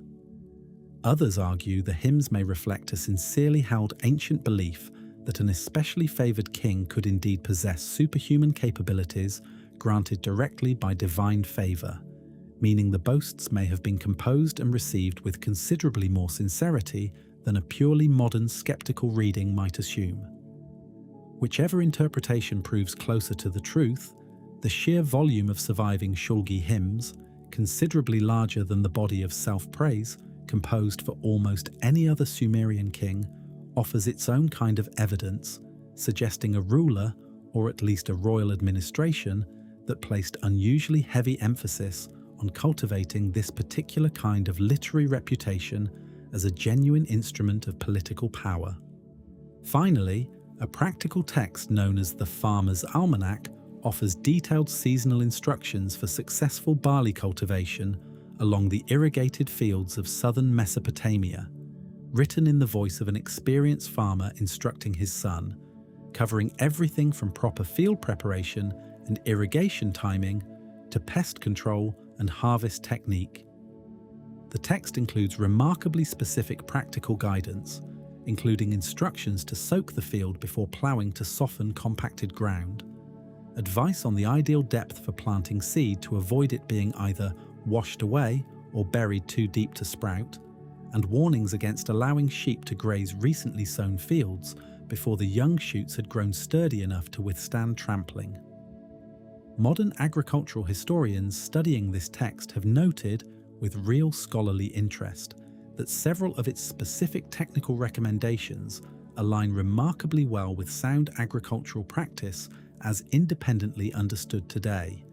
a level of accumulated practical knowledge that offers a considerably less mythological, more quietly impressive kind of ancient Sumerian achievement than any tablet describing gods or kings. From lore and wisdom, we move now to a pair of myths concerning a warrior god whose battle against a monstrous enemy has become its own quiet subject of comparative mythological debate. Ninurta's Battle and the Question of Who Copied Whom, a lengthy composition modern scholars call Lugal-e, describes the warrior god Ninurta's battle against a monstrous being called Asag, a creature born from the union of the sky god, An, and the earth itself, described as having grown powerful enough to threaten the entire established cosmic order before Ninurta rides out to confront and ultimately defeat it, afterward reorganizing the very stones and mountains of the defeated landscape according to their usefulness to humanity, assigning some to become building material and cursing others to remain worthless. The text lists a genuinely surprising number of specific stone types by name, blessing some with useful properties, decreeing that certain kinds would prove excellent for construction or for carving fine statues, while cursing others to crumble uselessly or to bring misfortune to anyone who tried to work with them. An oddly technical, almost geological catalogue embedded directly within a heroic combat myth that some historians have connected to genuine, practical Sumerian knowledge, of which regional stone types actually proved most reliable for different construction purposes. A companion text known as Angjim describes Ninurta's triumphant return to Nippur following this victory, cataloguing his weapons and honours in considerable detail as he presents himself before his father Enlil for formal recognition of his achievement, listing specific named maces, axes, and a bow said to have been crafted specifically for this campaign, described with the same loving, itemized attention Sumerian scribes elsewhere gave to inventories of temple treasure, a detail that has led some scholars to read the text partly as a genuine celebration of skilled weapon craftsmanship in its own right, alongside its more obvious function celebrating divine martial triumph. These two texts have become genuinely relevant to a much larger scholarly debate concerning the origins of combat mythology across the ancient Near East more broadly, since the basic narrative structure they follow, a younger warrior god defeating a primordial chaotic force and reorganizing the world afterward, closely parallels the far more famous Babylonian creation epic Enuma Elish, in which the god Marduk defeats the chaos deity Tiamat under strikingly similar circumstances. Because Lugale and Angjim are considerably older than the standard Babylonian version of Enuma Elish, some scholars argue the later, more famous Babylonian composition directly drew upon this earlier Sumerian combat myth tradition, adapting its basic structure to elevate Marduk, the patron god of Babylon itself, into the same commanding role Ninurta had occupied in the earlier Sumerian original, a genuinely significant claim regarding literary influence that would mean one of Mesopotamia's most celebrated creation stories was, at its structural core, a political rebranding of considerably older Sumerian material rather than an entirely original Babylonian composition. Not every specialist accepts this direct line of influence as settled, with some cautioning that combat between a young god and an older chaotic force may simply represent an independently recurring narrative pattern across multiple ancient cultures, rather than firm proof that one specific text borrowed directly from another, the same basic methodological caution that runs through nearly every comparison attempted across this entire list. From a battle myth some scholars believe was quietly repackaged for a new imperial capital, we move now to records of ordinary disputes and classroom life, the small, unglamorous documents that reveal what daily frustration actually looked like for people who were never going to have an epic written about them. Court records and school life. Alongside the great myths and royal hymns, thousands of surviving Sumerian tablets record considerably more mundane material, including actual court case records documenting real legal disputes between ordinary Sumerian citizens. Surviving records from the city of Nippur describe genuine disagreements over inheritance, property boundaries, and unpaid debts, with witnesses called to testify and specific rulings issued by local judges, giving modern historians an unusually direct, unglamorous window into the actual texture of everyday Sumerian legal life. Several surviving property boundary disputes describe the court ordering an official remeasurement of the contested land using standardized measuring cords, with the resulting new boundary formally recorded and witnessed, a genuinely practical dispute resolution process that mirrors in basic outline how a modern land survey dispute might still be resolved today. One well-documented Nippur case describes a lengthy inheritance dispute between adopted siblings, resolved only after multiple hearings and the testimony of several neighbours regarding the original adoption arrangement, a level of procedural detail that reads remarkably close to how a modern small claims dispute might actually unfold. One frequently discussed category of these records concerns disputes over marriage contracts and dowry arrangements, revealing genuine controversy among modern scholars regarding exactly how much practical legal autonomy Sumerian women actually held in specific cities and specific historical periods, since surviving evidence appears genuinely inconsistent, suggesting that women's practical legal standing may have varied considerably depending on location, era, and individual family circumstance, rather than following any single uniform standard across the whole of Sumerian civilization. Several surviving marriage contracts specify the exact financial penalty a husband would owe should he initiate a divorce without sufficient cause, along with separate provisions addressing what property a wife would be entitled to retain if she left the marriage herself, terms that appear to have been genuinely negotiated and individually recorded rather than following a single, universally standardized formula, suggesting real variation in bargaining power between different specific families and circumstances. A further category of surviving Nippur legal material concerns runaway slave cases and disputes over debt bondage,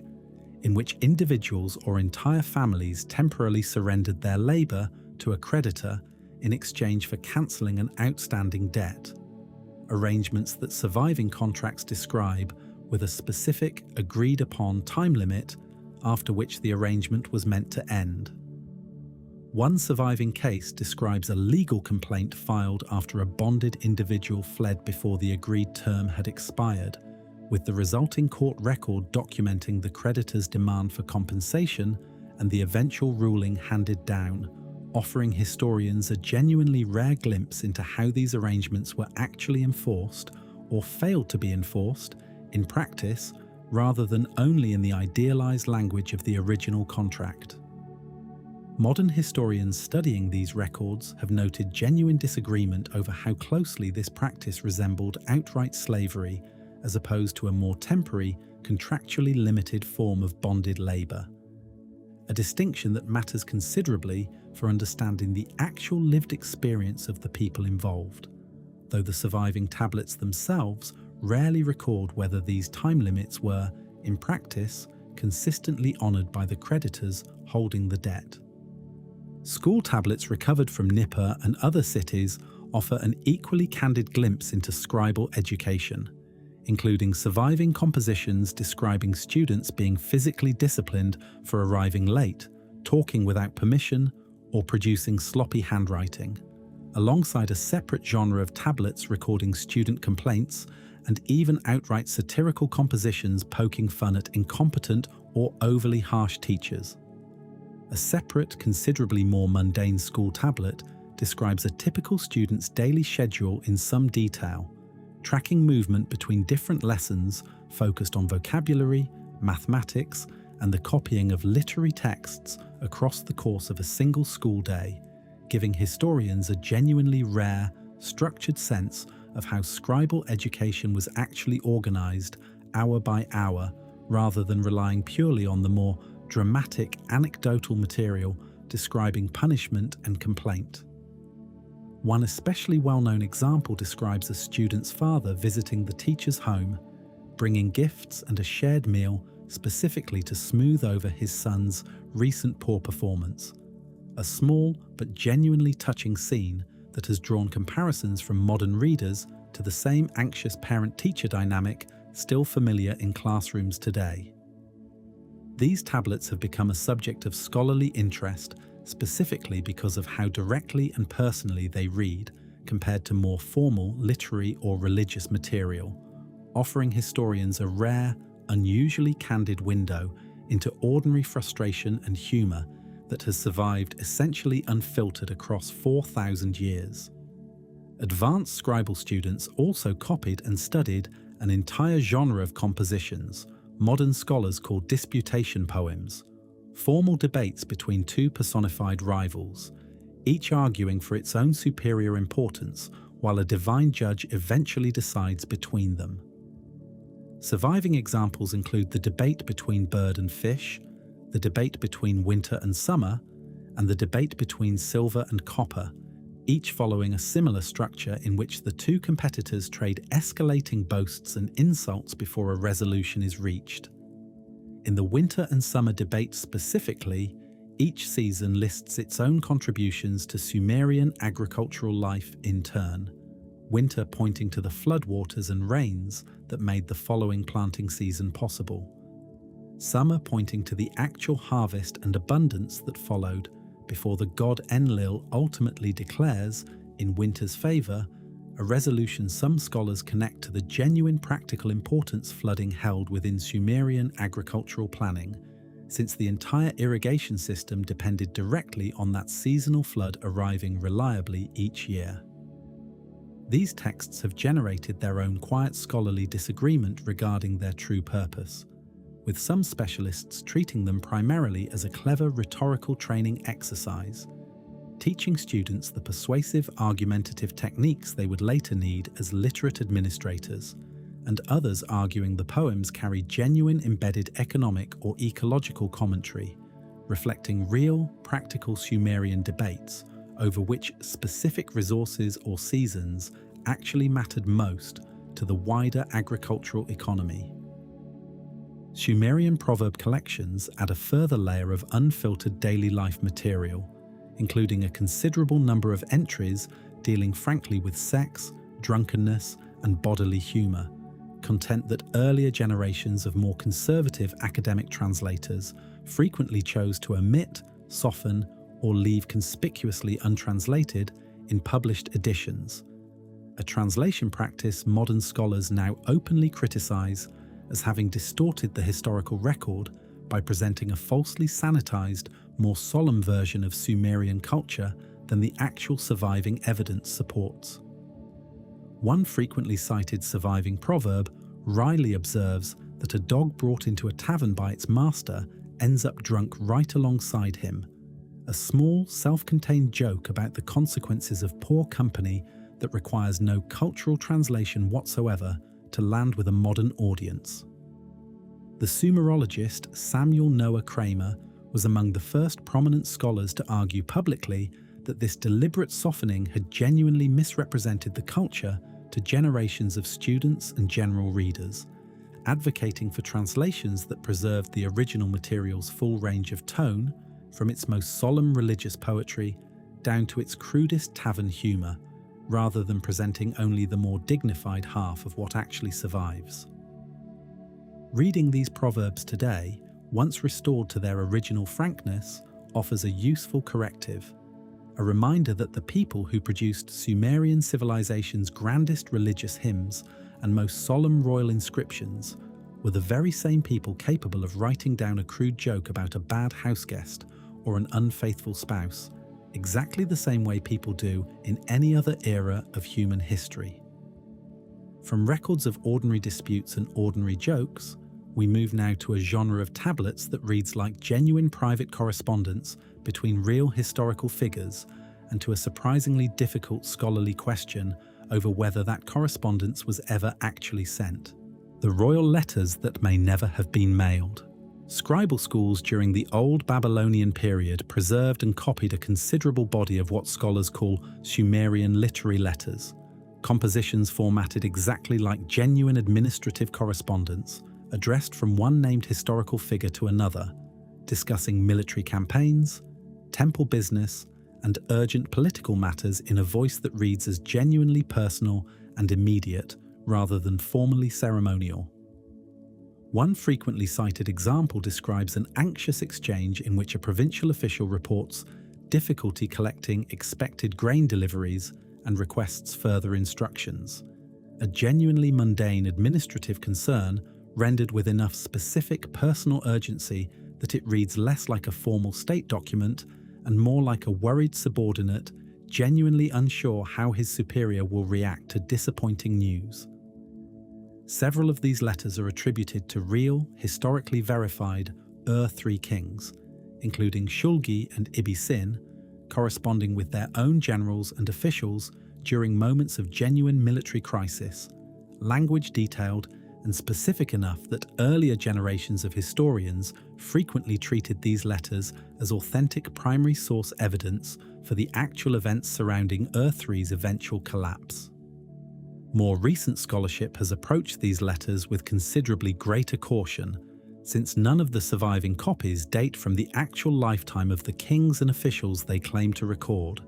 with every known manuscript instead produced by later scribal students during the Old Babylonian period. Generations after the events supposedly described had already occurred. This gap has led a considerable number of specialists to argue that at least some of these letters may represent later literary compositions, written specifically as scribal training exercises, deliberately imagined correspondence crafted to teach students proper administrative letter-writing format and to explore dramatic historical moments through invented first-person voice, rather than genuine copies of real letters that were ever actually sent. Certain letters within the collection are generally treated as more likely to preserve authentic content than others, particularly those describing specific, verifiable administrative details, exact place names, and precise military logistics that a later student inventing correspondence purely for practice would have had little obvious reason to include with this level of specificity, while other letters within the same broad collection lean more heavily into dramatic emotional appeals and rhetorical flourishes that read considerably more like a deliberate literary exercise than a genuine piece of urgent wartime correspondence.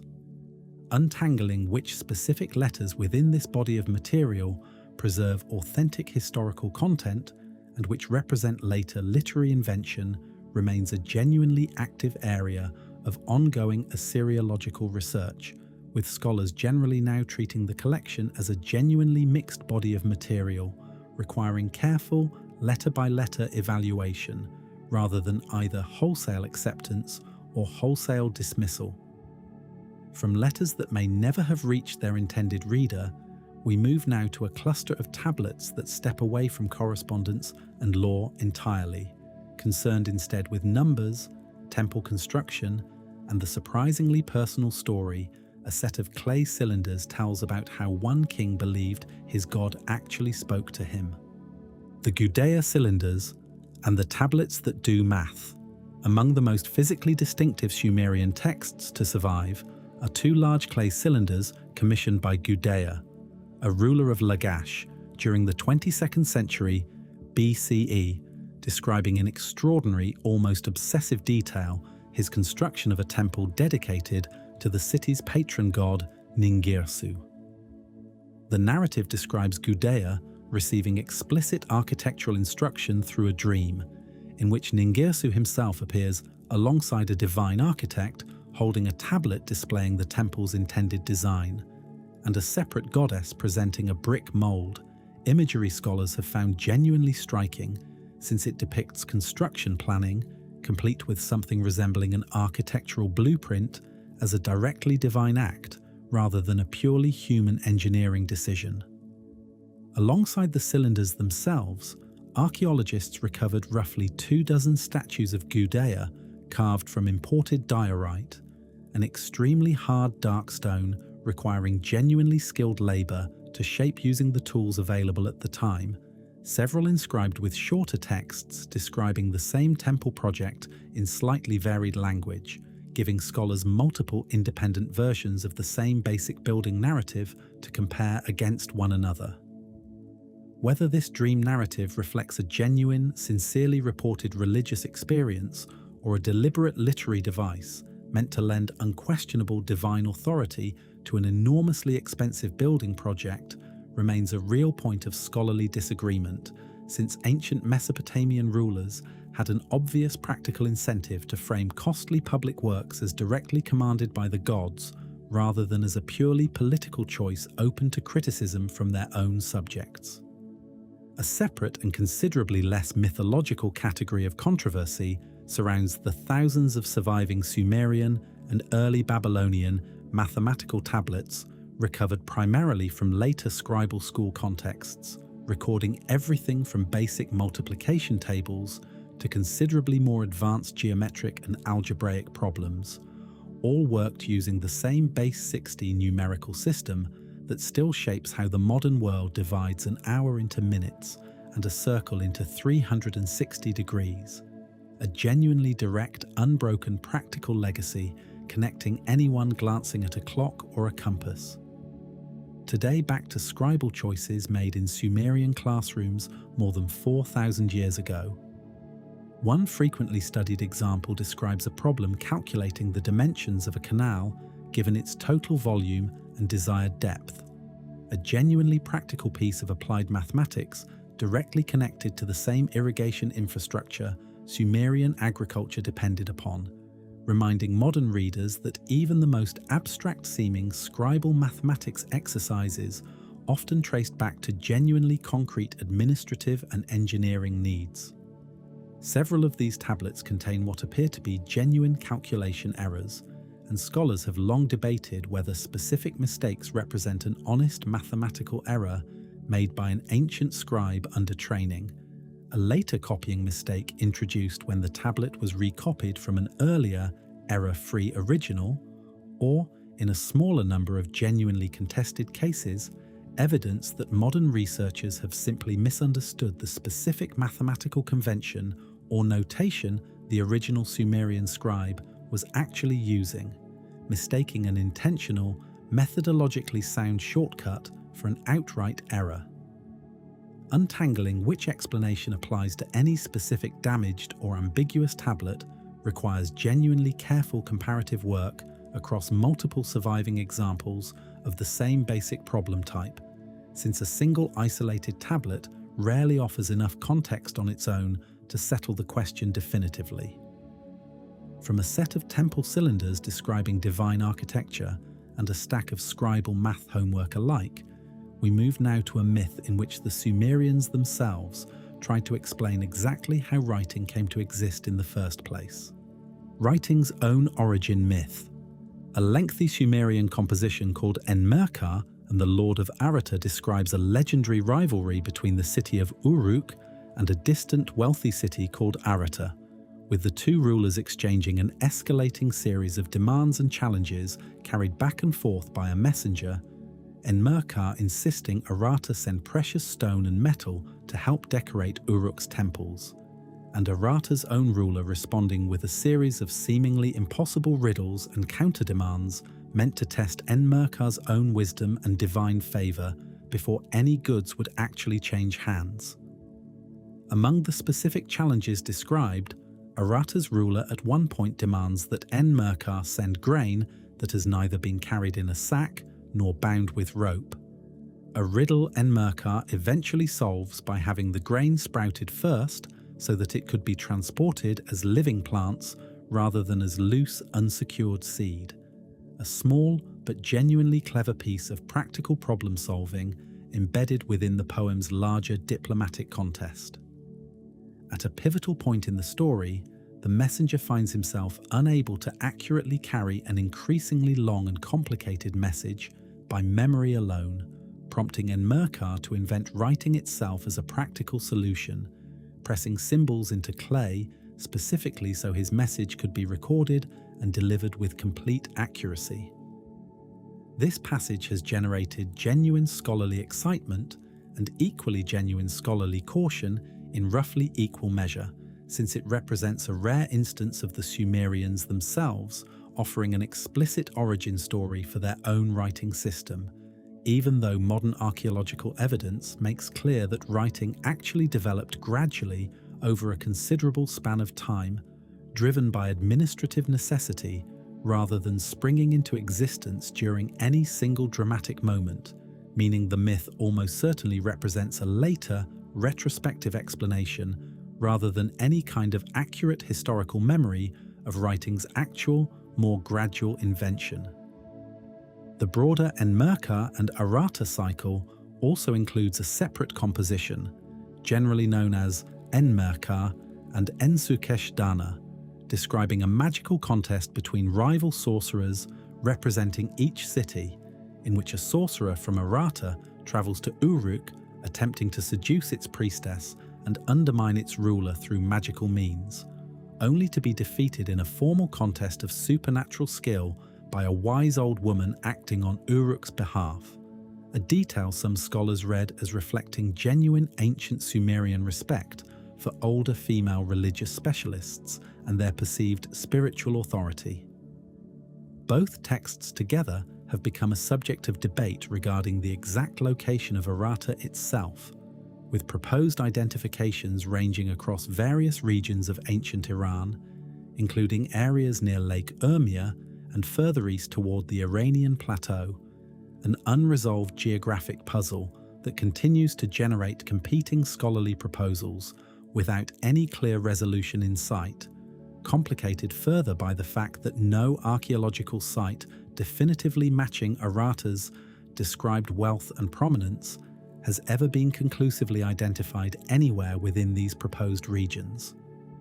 Some researchers have proposed a location much further east, in the region of the Iranian Plateau near modern Kerman, pointing to archaeological evidence of a genuinely sophisticated Bronze Age trading culture in that area capable of supplying the kind of precious stone and metal the text describes Arata possessing in abundance,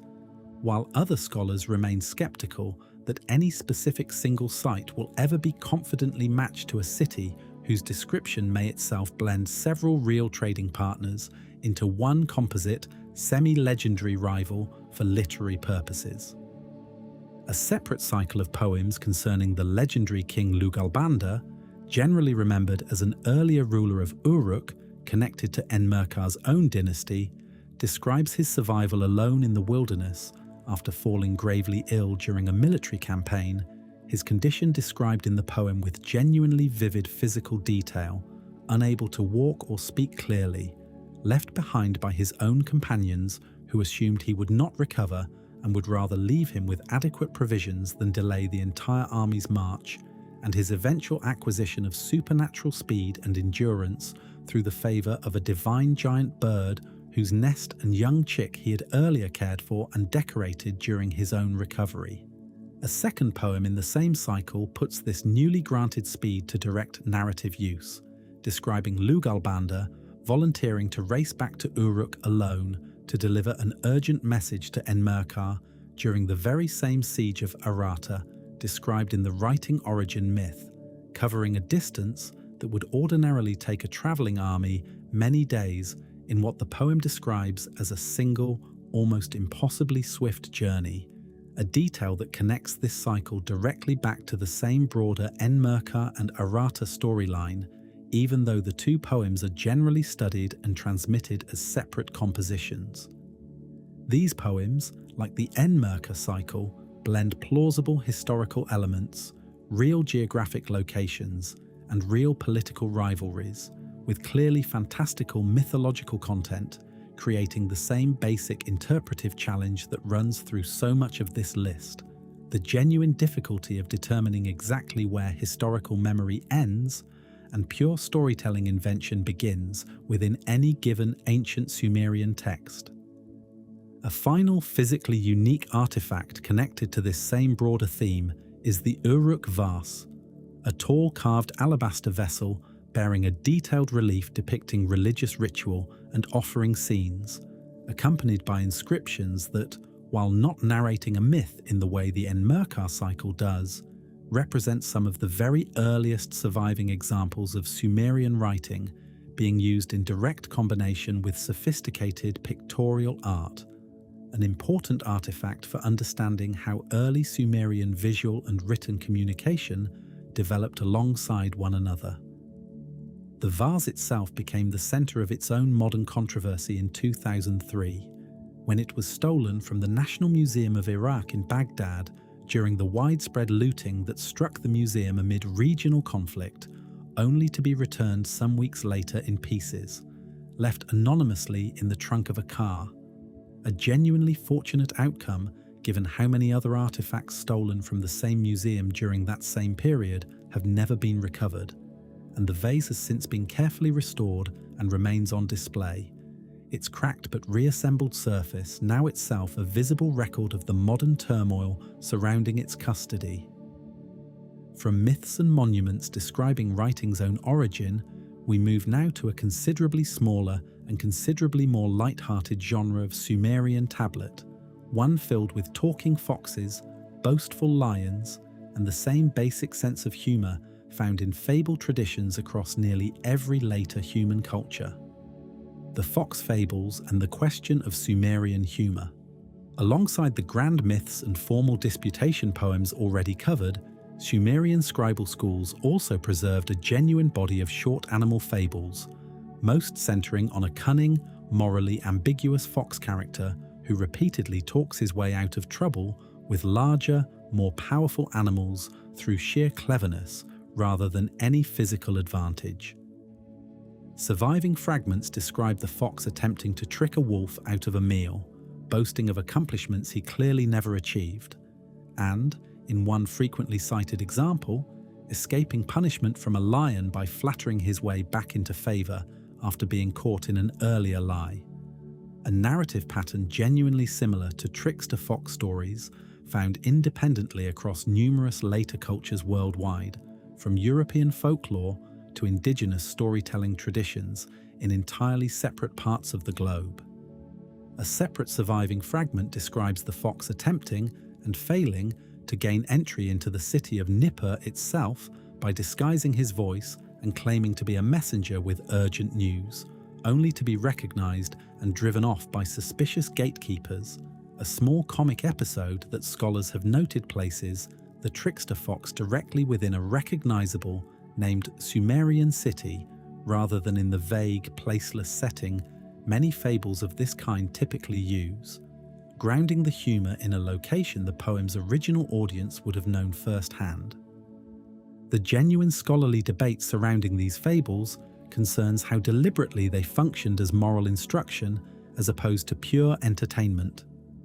Some specialists argue the fox's repeated cleverness was meant to be read cautiously, a cynical acknowledgement that dishonesty could indeed succeed in the short term even if it was not to be admired, while others read the fables as more straightforwardly celebratory of quick wit and resourcefulness, qualities Sumerian society may have genuinely valued in its own right, regardless of the specific ethical situation in which they were deployed. Scholars comparing this Sumerian fox tradition to the far later, considerably more famous Greek fables attributed to Aesop have generally been careful to avoid claiming any direct line of textual influence between the two traditions, separated as they are by well over 1,000 years and an enormous cultural distance, treating the resemblance instead as further evidence that animal trickster stories represent a genuinely independent, recurring human storytelling impulse, rather than requiring any single point of origin to explain their repeated appearance across such widely separated cultures. What both readings agree on is that these fables reveal a playful, genuinely entertaining strand of Sumerian storytelling existing comfortably alongside the civilization's grander religious and political literature, evidence that scribal schools valued training students in wit and narrative pacing every bit as much as they valued training them in solemn hymn composition or formal legal terminology. From playful foxtales, we move now to an entirely different category of controversy, one that has nothing to do with what the ancient Sumerians themselves actually believed, and everything to do with how their artifacts have been badly misused by people making claims the Sumerians never actually made. Cylinder seals and the ancient astronaut myth. Small carved cylinder seals, rolled across wet clay to leave a repeating image marking ownership or authorizing a transaction, survive by the thousands from ancient Sumer, depicting an enormous range of religious, mythological, and everyday scenes. Among the most frequently reproduced examples in popular alternative history literature is a seal generally catalogued in scholarly literature, simply as VA243, held in a Berlin museum collection, depicting a seated figure facing a group of smaller attending figures beneath a cluster of star-like symbols, an entirely conventional piece of ancient religious iconography that popular pseudo-archaeological sources have nonetheless repeatedly and inaccurately presented as a depiction of our solar system, sometimes claiming it shows an additional undiscovered planet supposedly named Nibiru, a claim with no basis whatsoever in the seal's actual securely documented content or in any authentic ancient Mesopotamian astronomical text. Mainstream Assyriologists who have actually studied the seal in detail identify the scene as an entirely ordinary presentation ceremony, most likely depicting a worshipper being formally introduced before a seated deity by an interceding god,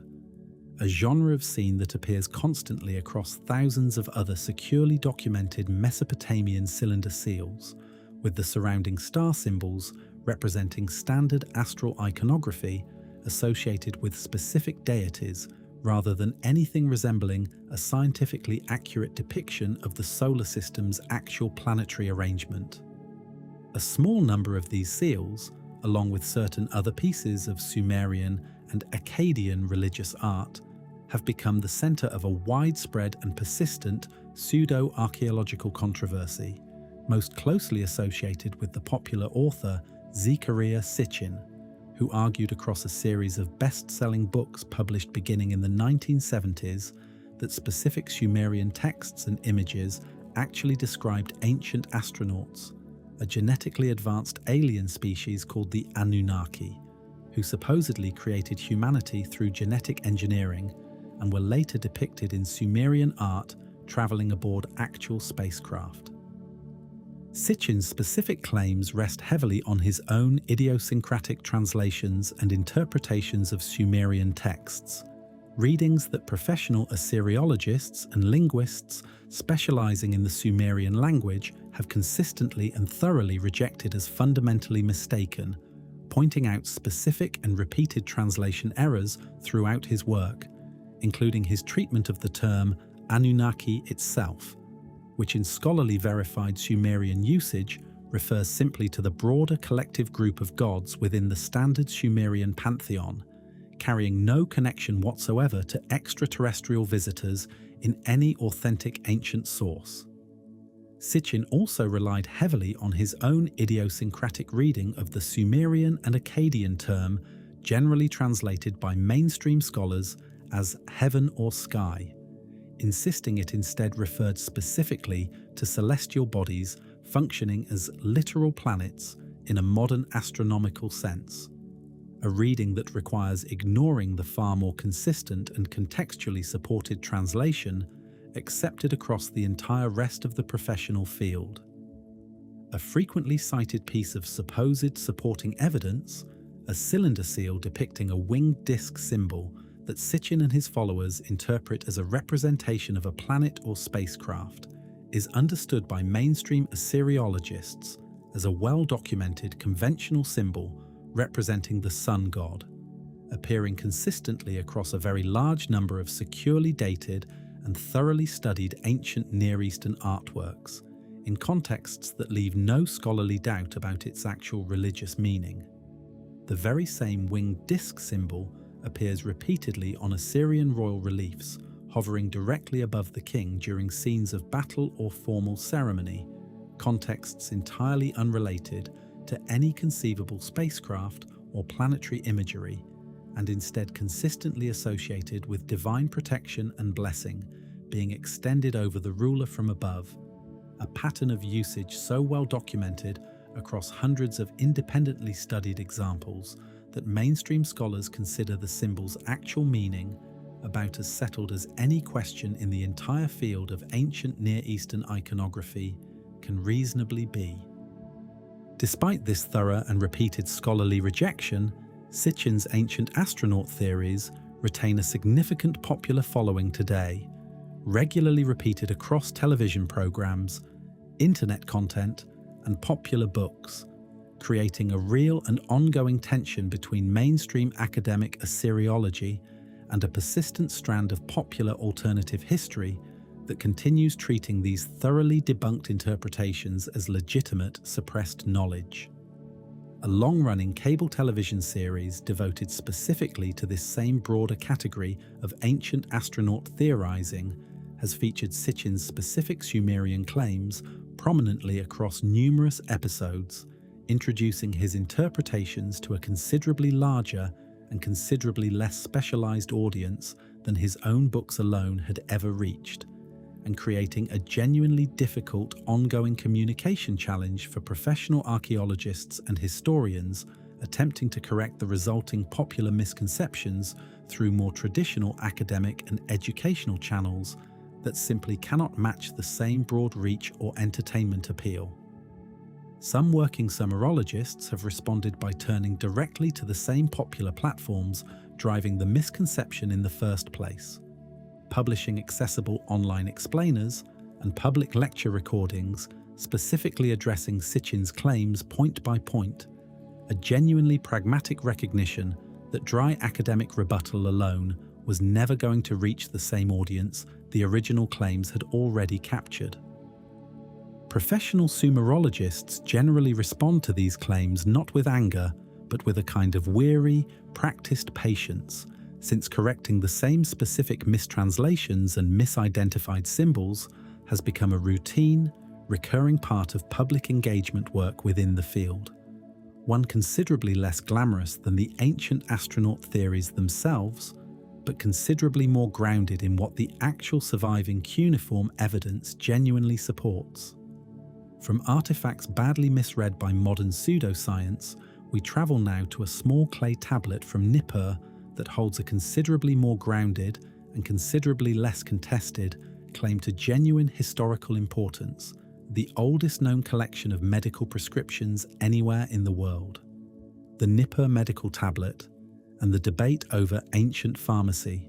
A small tablet recovered from Nippur and dated to approximately 2400 BCE preserves what specialists generally regard as the oldest surviving collection of medical prescriptions in human history,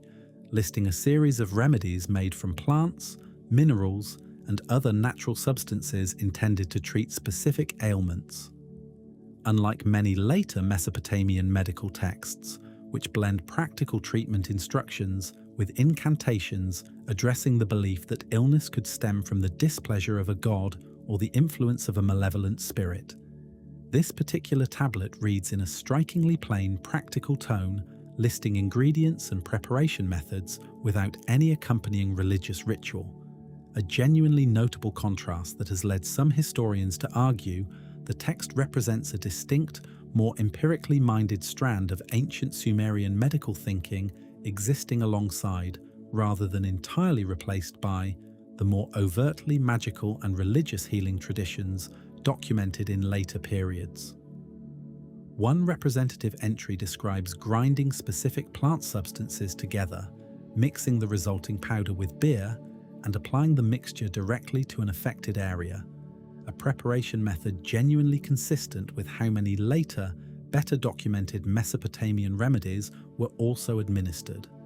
suggesting the tablet preserves an early snapshot of a pharmaceutical tradition that would go on to remain remarkably stable in its basic methodology across many subsequent centuries. Beer's frequent appearance as a base ingredient across this and many later Mesopotamian medical texts reflects its genuinely central, everyday role within Sumerian life more broadly, since it functions simultaneously as a dietary staple, a form of payment for labourers, and, evidently, a practical solvent and delivery method for medicinal compounds, a single beverage occupying a role in ancient Sumerian society that modern life has since split across several entirely separate categories of product. The tablet's genuine controversy lies in exactly how effective its prescribed remedies would actually have been, a question modern researchers have approached with real scientific caution rather than either uncritical enthusiasm or dismissive skepticism. Several of the plant and mineral substances named on the tablet have since been studied by pharmacologists and found to possess genuine, measurable medicinal properties consistent with their described ancient use, lending real credibility to the idea that this early medical tradition rested on genuine accumulated practical observation rather than pure superstition. At the same time, other listed ingredients remain difficult to positively identify at all, since the specific Sumerian terms used do not always correspond cleanly to any single plant or mineral known and classified by modern botanists and chemists, leaving open the genuine possibility that some entries may describe substances with little or no actual therapeutic value, or may simply resist confident modern identification given how much specific botanical and geological knowledge has inevitably been lost across the intervening 4,000 years. The tablet's practical, unadorned style has itself become a genuine point of comparative interest for historians of medicine, since it demonstrates that a careful, observational approach to healing existed within Mesopotamian society well before the more explicitly religious medical traditions that would come to dominate the region's later written record, complicating any simple narrative in which ancient medicine is assumed to have progressed neatly from purely superstitious practice toward purely empirical observation over time. From a small tablet whose practical medical claims mostly hold up under modern scrutiny, we travel now to an entirely different ancient city, one that briefly seemed to offer explosive confirmation of the Bible itself, before that same explosive claim quietly and almost entirely fell apart. Ebla and the Bible controversy that wasn't. Although the ancient city of Ebla, located in modern Syria, belonged to a distinct northwest Semitic civilization rather than to Sumer proper, its scribes adopted Sumerian cuneiform script and incorporated a considerable number of genuine Sumerian loanwords and literary influences into their own official archives, making the site and its controversy relevant to any serious discussion of Sumerian writings' wider cultural influence and legacy.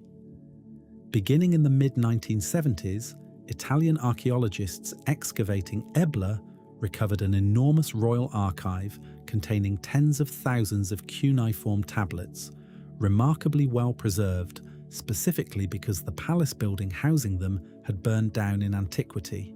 with the resulting fire baking the clay tablets hard rather than destroying them, an accidental preservation method genuinely similar to how fire has inadvertently protected other major ancient archives discovered elsewhere in the Near East. The site's initial excavator made a series of sensational public claims regarding the archive's contents, suggesting the tablets contained direct references to biblical place names, biblical personal names, and even a creation narrative bearing a striking resemblance to the opening chapters of Genesis, claims that generated enormous international media attention and considerable excitement within certain religious communities, specifically hoping for direct archaeological confirmation of biblical accuracy. It is worth being fair to the site itself amid all this controversy, since setting aside the specific sensationalized biblical claims, the Ebla archive genuinely does represent one of the most significant Bronze Age textual discoveries ever made, containing extensive bilingual vocabulary lists pairing Sumerian and the local Eblate language, detailed royal economic records, and diplomatic correspondence that has given historians a genuinely valuable, independently useful window into the wider political and commercial world surrounding Sumer during this period, entirely apart from whatever premature claims were made about the archive's connection to later biblical texts. Those bilingual vocabulary lists have proven especially valuable to modern Sumerian linguistics specifically, since having a genuine ancient translation of Sumerian terms into a completely separate, independently understood Semitic language gives scholars a rare, external cross-check for confirming or correcting Sumerian vocabulary and grammar, entirely apart from the biblical connections that originally made the site famous. The controversy grew considerably more complicated once a disagreement emerged among the excavation team's own members regarding exactly how to interpret and translate the recovered tablets, with the project's lead epigrapher, eventually publishing readings that directly contradicted several of the director's earlier, more sensational public claims. A genuinely public and professionally uncomfortable rift that played out through competing academic papers and conference presentations rather than being resolved quietly behind closed doors.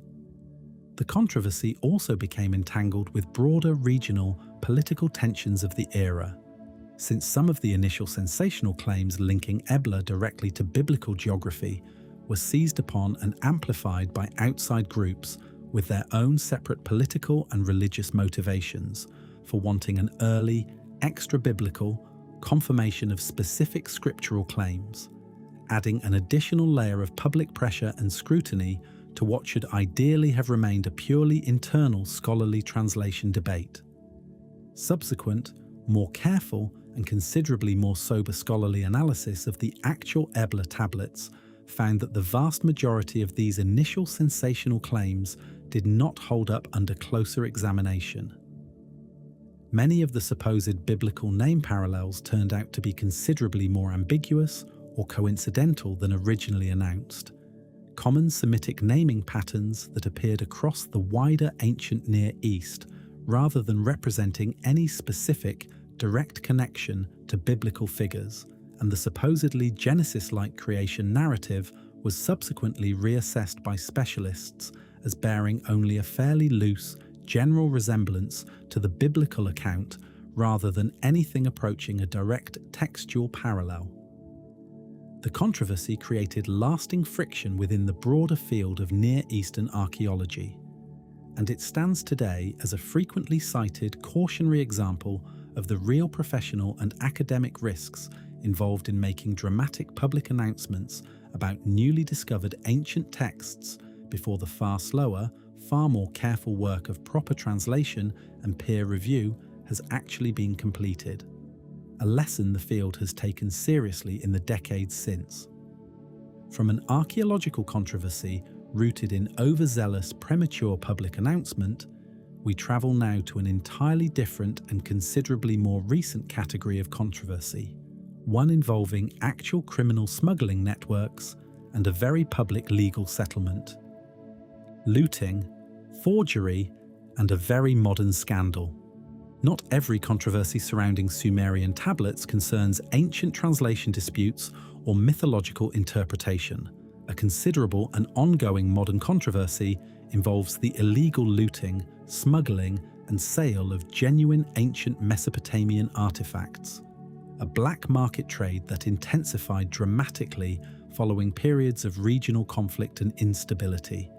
when archaeological sites across Iraq became considerably more vulnerable to unauthorized digging and theft, with looted material subsequently smuggled across international borders and sold, often through deliberately falsified paperwork, to private collectors and institutions around the world. International cooperation between customs authorities, law enforcement agencies, and museum professionals across multiple countries has become an increasingly important tool in identifying and recovering these smuggled artifacts, since a single tablet can pass through several intermediary dealers and countries before finally reaching a buyer, making the paper trail behind any individual object genuinely difficult to reconstruct without this kind of coordinated, cross-border investigative effort. The most widely publicized recent example of this exact problem involves the American arts and crafts retail company Hobby Lobby, whose ownership had spent years acquiring an enormous private collection of biblical and Mesopotamian antiquities specifically intended for display within a newly planned Museum of the Bible in Washington, D.C. Federal investigators determined that thousands of these acquired artifacts, including numerous genuine ancient cuneiform tablets, had been illegally smuggled out of Iraq using falsified customs paperwork that deliberately mislabeled the shipments as inexpensive tile samples rather than ancient artifacts. In the years since the initial settlement, the Museum of the Bible itself has undertaken a broader, voluntary review of its remaining collection, returning additional artifacts to Iraq and Egypt after further provenance research raised similar questions, a genuinely significant shift in institutional posture from an organization that had originally been building its collection with considerably less scrutiny of individual artifacts' documented origins. Among the forfeited material was a fragment of the Sumerian and later Babylonian version of the Epic of Gilgamesh itself, a genuinely significant literary artifact that had passed through multiple private dealers before eventually being purchased for display, only to be seized once investigators traced its true, illegally exported origin. In 2017, Hobby Lobby reached a settlement with United States federal authorities, agreeing to forfeit thousands of illegally imported artifacts and pay a $3 million fine, a significant and widely covered legal case that brought considerable renewed public attention to the ongoing, very real ethical and legal problems surrounding the modern antiquities trade, and a further, separate court action several years later resulted in the forfeiture of that same Gilgamesh fragment specifically, which was eventually returned to Iraq in a formal repatriation ceremony. Alongside outright looting, the antiquities market has also faced a persistent, separate problem involving deliberately forged cuneiform tablets created by skilled modern craftspeople specifically to deceive collectors and, in some documented cases, even academic institutions into purchasing fraudulent material presented as genuine ancient artifacts. Several museums and private collections have, over the decades, publicly acknowledged discovering forged tablets within their own holdings only after later, more rigorous scientific and linguistic re-examination, an uncomfortable admission for institutions whose entire credibility depends on the presumed authenticity of what they display and study, and one that has pushed the field as a whole toward considerably more rigorous acquisition standards than were commonly applied during earlier decades of collecting. One real complication in this authentication process involves the specific limits of scientific dating methods when applied to fired clay, since standard radiocarbon dating techniques, reliable for organic material like wood or bone, cannot be applied directly to the clay itself, meaning authentication specialists must rely much more heavily on stylistic, linguistic, and contextual analysis than on any single definitive laboratory test, a methodological gap that skilled forgers have occasionally been able to exploit. A separate scientific technique called thermoluminescence dating can, in some cases, help establish roughly when a piece of fired clay was originally baked, by measuring the buildup of trapped radiation exposure within the material's own mineral structure since that original firing, though this method carries its own margin of error wide enough that it typically serves as one supporting piece of evidence among several rather than as a single, conclusive authentication test on its own. Detecting these forgeries requires specialized expertise, including careful chemical analysis of the clay itself, close examination of the specific wear patterns consistent with authentic long-term burial, and, most importantly, deep linguistic and paleographic familiarity with authentic ancient Sumerian script, since forgers, however skilled at replicating the physical appearance of an old tablet, frequently make subtle but detectable errors in grammar, vocabulary, or the specific historical style of cuneiform sign formation appropriate to whatever particular era they are attempting to imitate. These ongoing authentication challenges mean that even today, some tablets sitting in both private and institutional collections around the world remain the subject of unresolved scholarly debate regarding their basic authenticity, a controversy considerably less glamorous than ancient astronauts or lost civilizations, but one with real, serious, real-world consequences for historical accuracy, cultural heritage, preservation,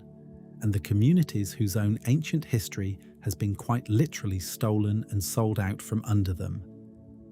From a modern scandal involving looted antiquities, we arrive now at the final, and in some ways most quietly telling, controversy on this entire list: the sheer, staggering number of ancient Sumerian tablets that remain unread and unpublished, sitting in museum storage rooms around the world to this very day. The tablets nobody has finished reading yet. It is worth closing on a controversy that has nothing to do with disputed translations, ancient astronauts, or looted antiquities, and everything to do with the sheer overwhelming scale of what still remains to be properly studied. Museums and universities around the world, including major institutions in the United States, the United Kingdom, and across the Middle East, collectively hold an estimated total of several 100,000 cuneiform tablets, the substantial majority of which have never been formally translated, published, or even fully catalogued by a professional Assyriologist, remaining instead in storage drawers and archive boxes, waiting for a field that has never had nearly enough trained specialists to work through the full scale of what has already been physically recovered from the ground. A single major museum collection can hold tens of thousands of Ur-3 administrative tablets alone. The bureaucratic paperwork of a civilization that recorded its grain shipments and livestock counts with an almost obsessive thoroughness. And specialists estimate that only a modest fraction of this specific administrative archive has ever actually been read, transcribed, and published in any form accessible to other researchers, let alone to the wider public. Several international collaborative projects have attempted to chip away at this backlog in recent decades, including large digital initiatives specifically designed to photograph, catalogue, and make searchable as many surviving cuneiform tablets as possible, allowing researchers scattered across dozens of separate institutions worldwide to finally cross-reference related fragments held in entirely different countries without needing to physically travel between collections. A genuinely significant improvement over the older, considerably more isolated way individual museums historically managed their own cuneiform holdings. These digital catalogues have already produced genuinely valuable, if incremental, results, allowing researchers on separate continents to identify that two damaged fragments held thousands of miles apart actually belong to the same original tablet, effectively reuniting broken pieces of ancient documents that had been physically separated for well over a century since their original excavation and subsequent sale to different collecting institutions. Even with these improvements, however, the underlying bottleneck remains stubbornly human, since properly translating a genuinely difficult or damaged tablet still requires years of specialized graduate training in a field that produces only a comparatively small number of new qualified Assyriologists each year, nowhere near enough to meaningfully dent the existing backlog within any single generation of scholars. This backlog has become its own quiet, ongoing subject of professional concern and debate within the field, with some specialists arguing that digital photography and increasingly sophisticated machine learning translation tools may eventually help address the sheer volume of unpublished material, while others caution that these emerging technologies still cannot reliably replace the nuanced, deeply trained human judgment required to properly interpret damaged, ambiguous, or unusual cuneiform text, meaning that even with modern technological assistance, fully working through the existing backlog of unpublished tablets could realistically take many more decades of dedicated, careful, scholarly labor. Somewhere among those hundreds of thousands of still unread tablets sitting quietly in storage right now, there are almost certainly more court records, more proverbs, more royal hymns, and quite possibly entire myths and historical episodes that no modern person has read in over 4,000 years, waiting for exactly the same kind of patient, careful attention that eventually turned a small, scratched tablet in a Pennsylvania storage room into a genuine, ongoing argument about the origins of writing itself. Looking back across everything covered tonight, from tablets arguing over who invented writing first,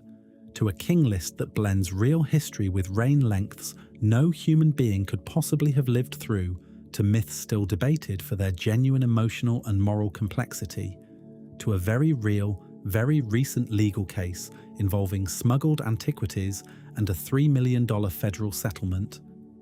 What stands out is not that Sumerian civilization has been fully understood and neatly filed away by modern scholarship. It is the opposite. Nearly 2 centuries after cuneiform script was first properly deciphered, the field remains actively contested, filled with real disagreements among serious, careful researchers, and sitting on top of a physical backlog of unread material so large that no single person could realistically expect to see it fully resolved within their own lifetime. Consider just how much ground these 50 tablets actually covered between them. A goddess descending into the land of the dead, and a farmer worrying over the correct depth to plant his barley seed. A king boasting of running impossible distances in a single day, and a student's father quietly bribing a teacher with a shared meal. A monument claiming a border war was permanently settled, followed within a generation by a second monument admitting it had not been. A modern retail company's founder buying antiquities for a museum and ending up in a federal courtroom instead. A gardener punished for a genuine wrong committed against a sleeping goddess, and a fox failing to talk his way past a suspicious city gatekeeper. None of these documents were written with any of the others in mind, and none of their authors could have imagined they would eventually sit side by side in the same conversation, 4,000 years later, still being argued over by people who never knew Sumer as anything other than a name in a textbook. Every single tablet covered tonight was, at some point, nothing more than wet clay in the hands of an ordinary person, a scribe, a farmer, a priestess, a heartbroken sister, or a frightened student, pressing a cut reed into soft mud with no expectation that anyone beyond their own immediate purpose would ever read it again, let alone that strangers 4,000 years later would still be arguing over exactly what they meant. The ground that once held these 50 tablets, and the hundreds of thousands more still waiting quietly in storage beside them, has not yet finished telling its story. If you enjoyed this video, please like and subscribe to our channel so you never miss out on more fascinating stories.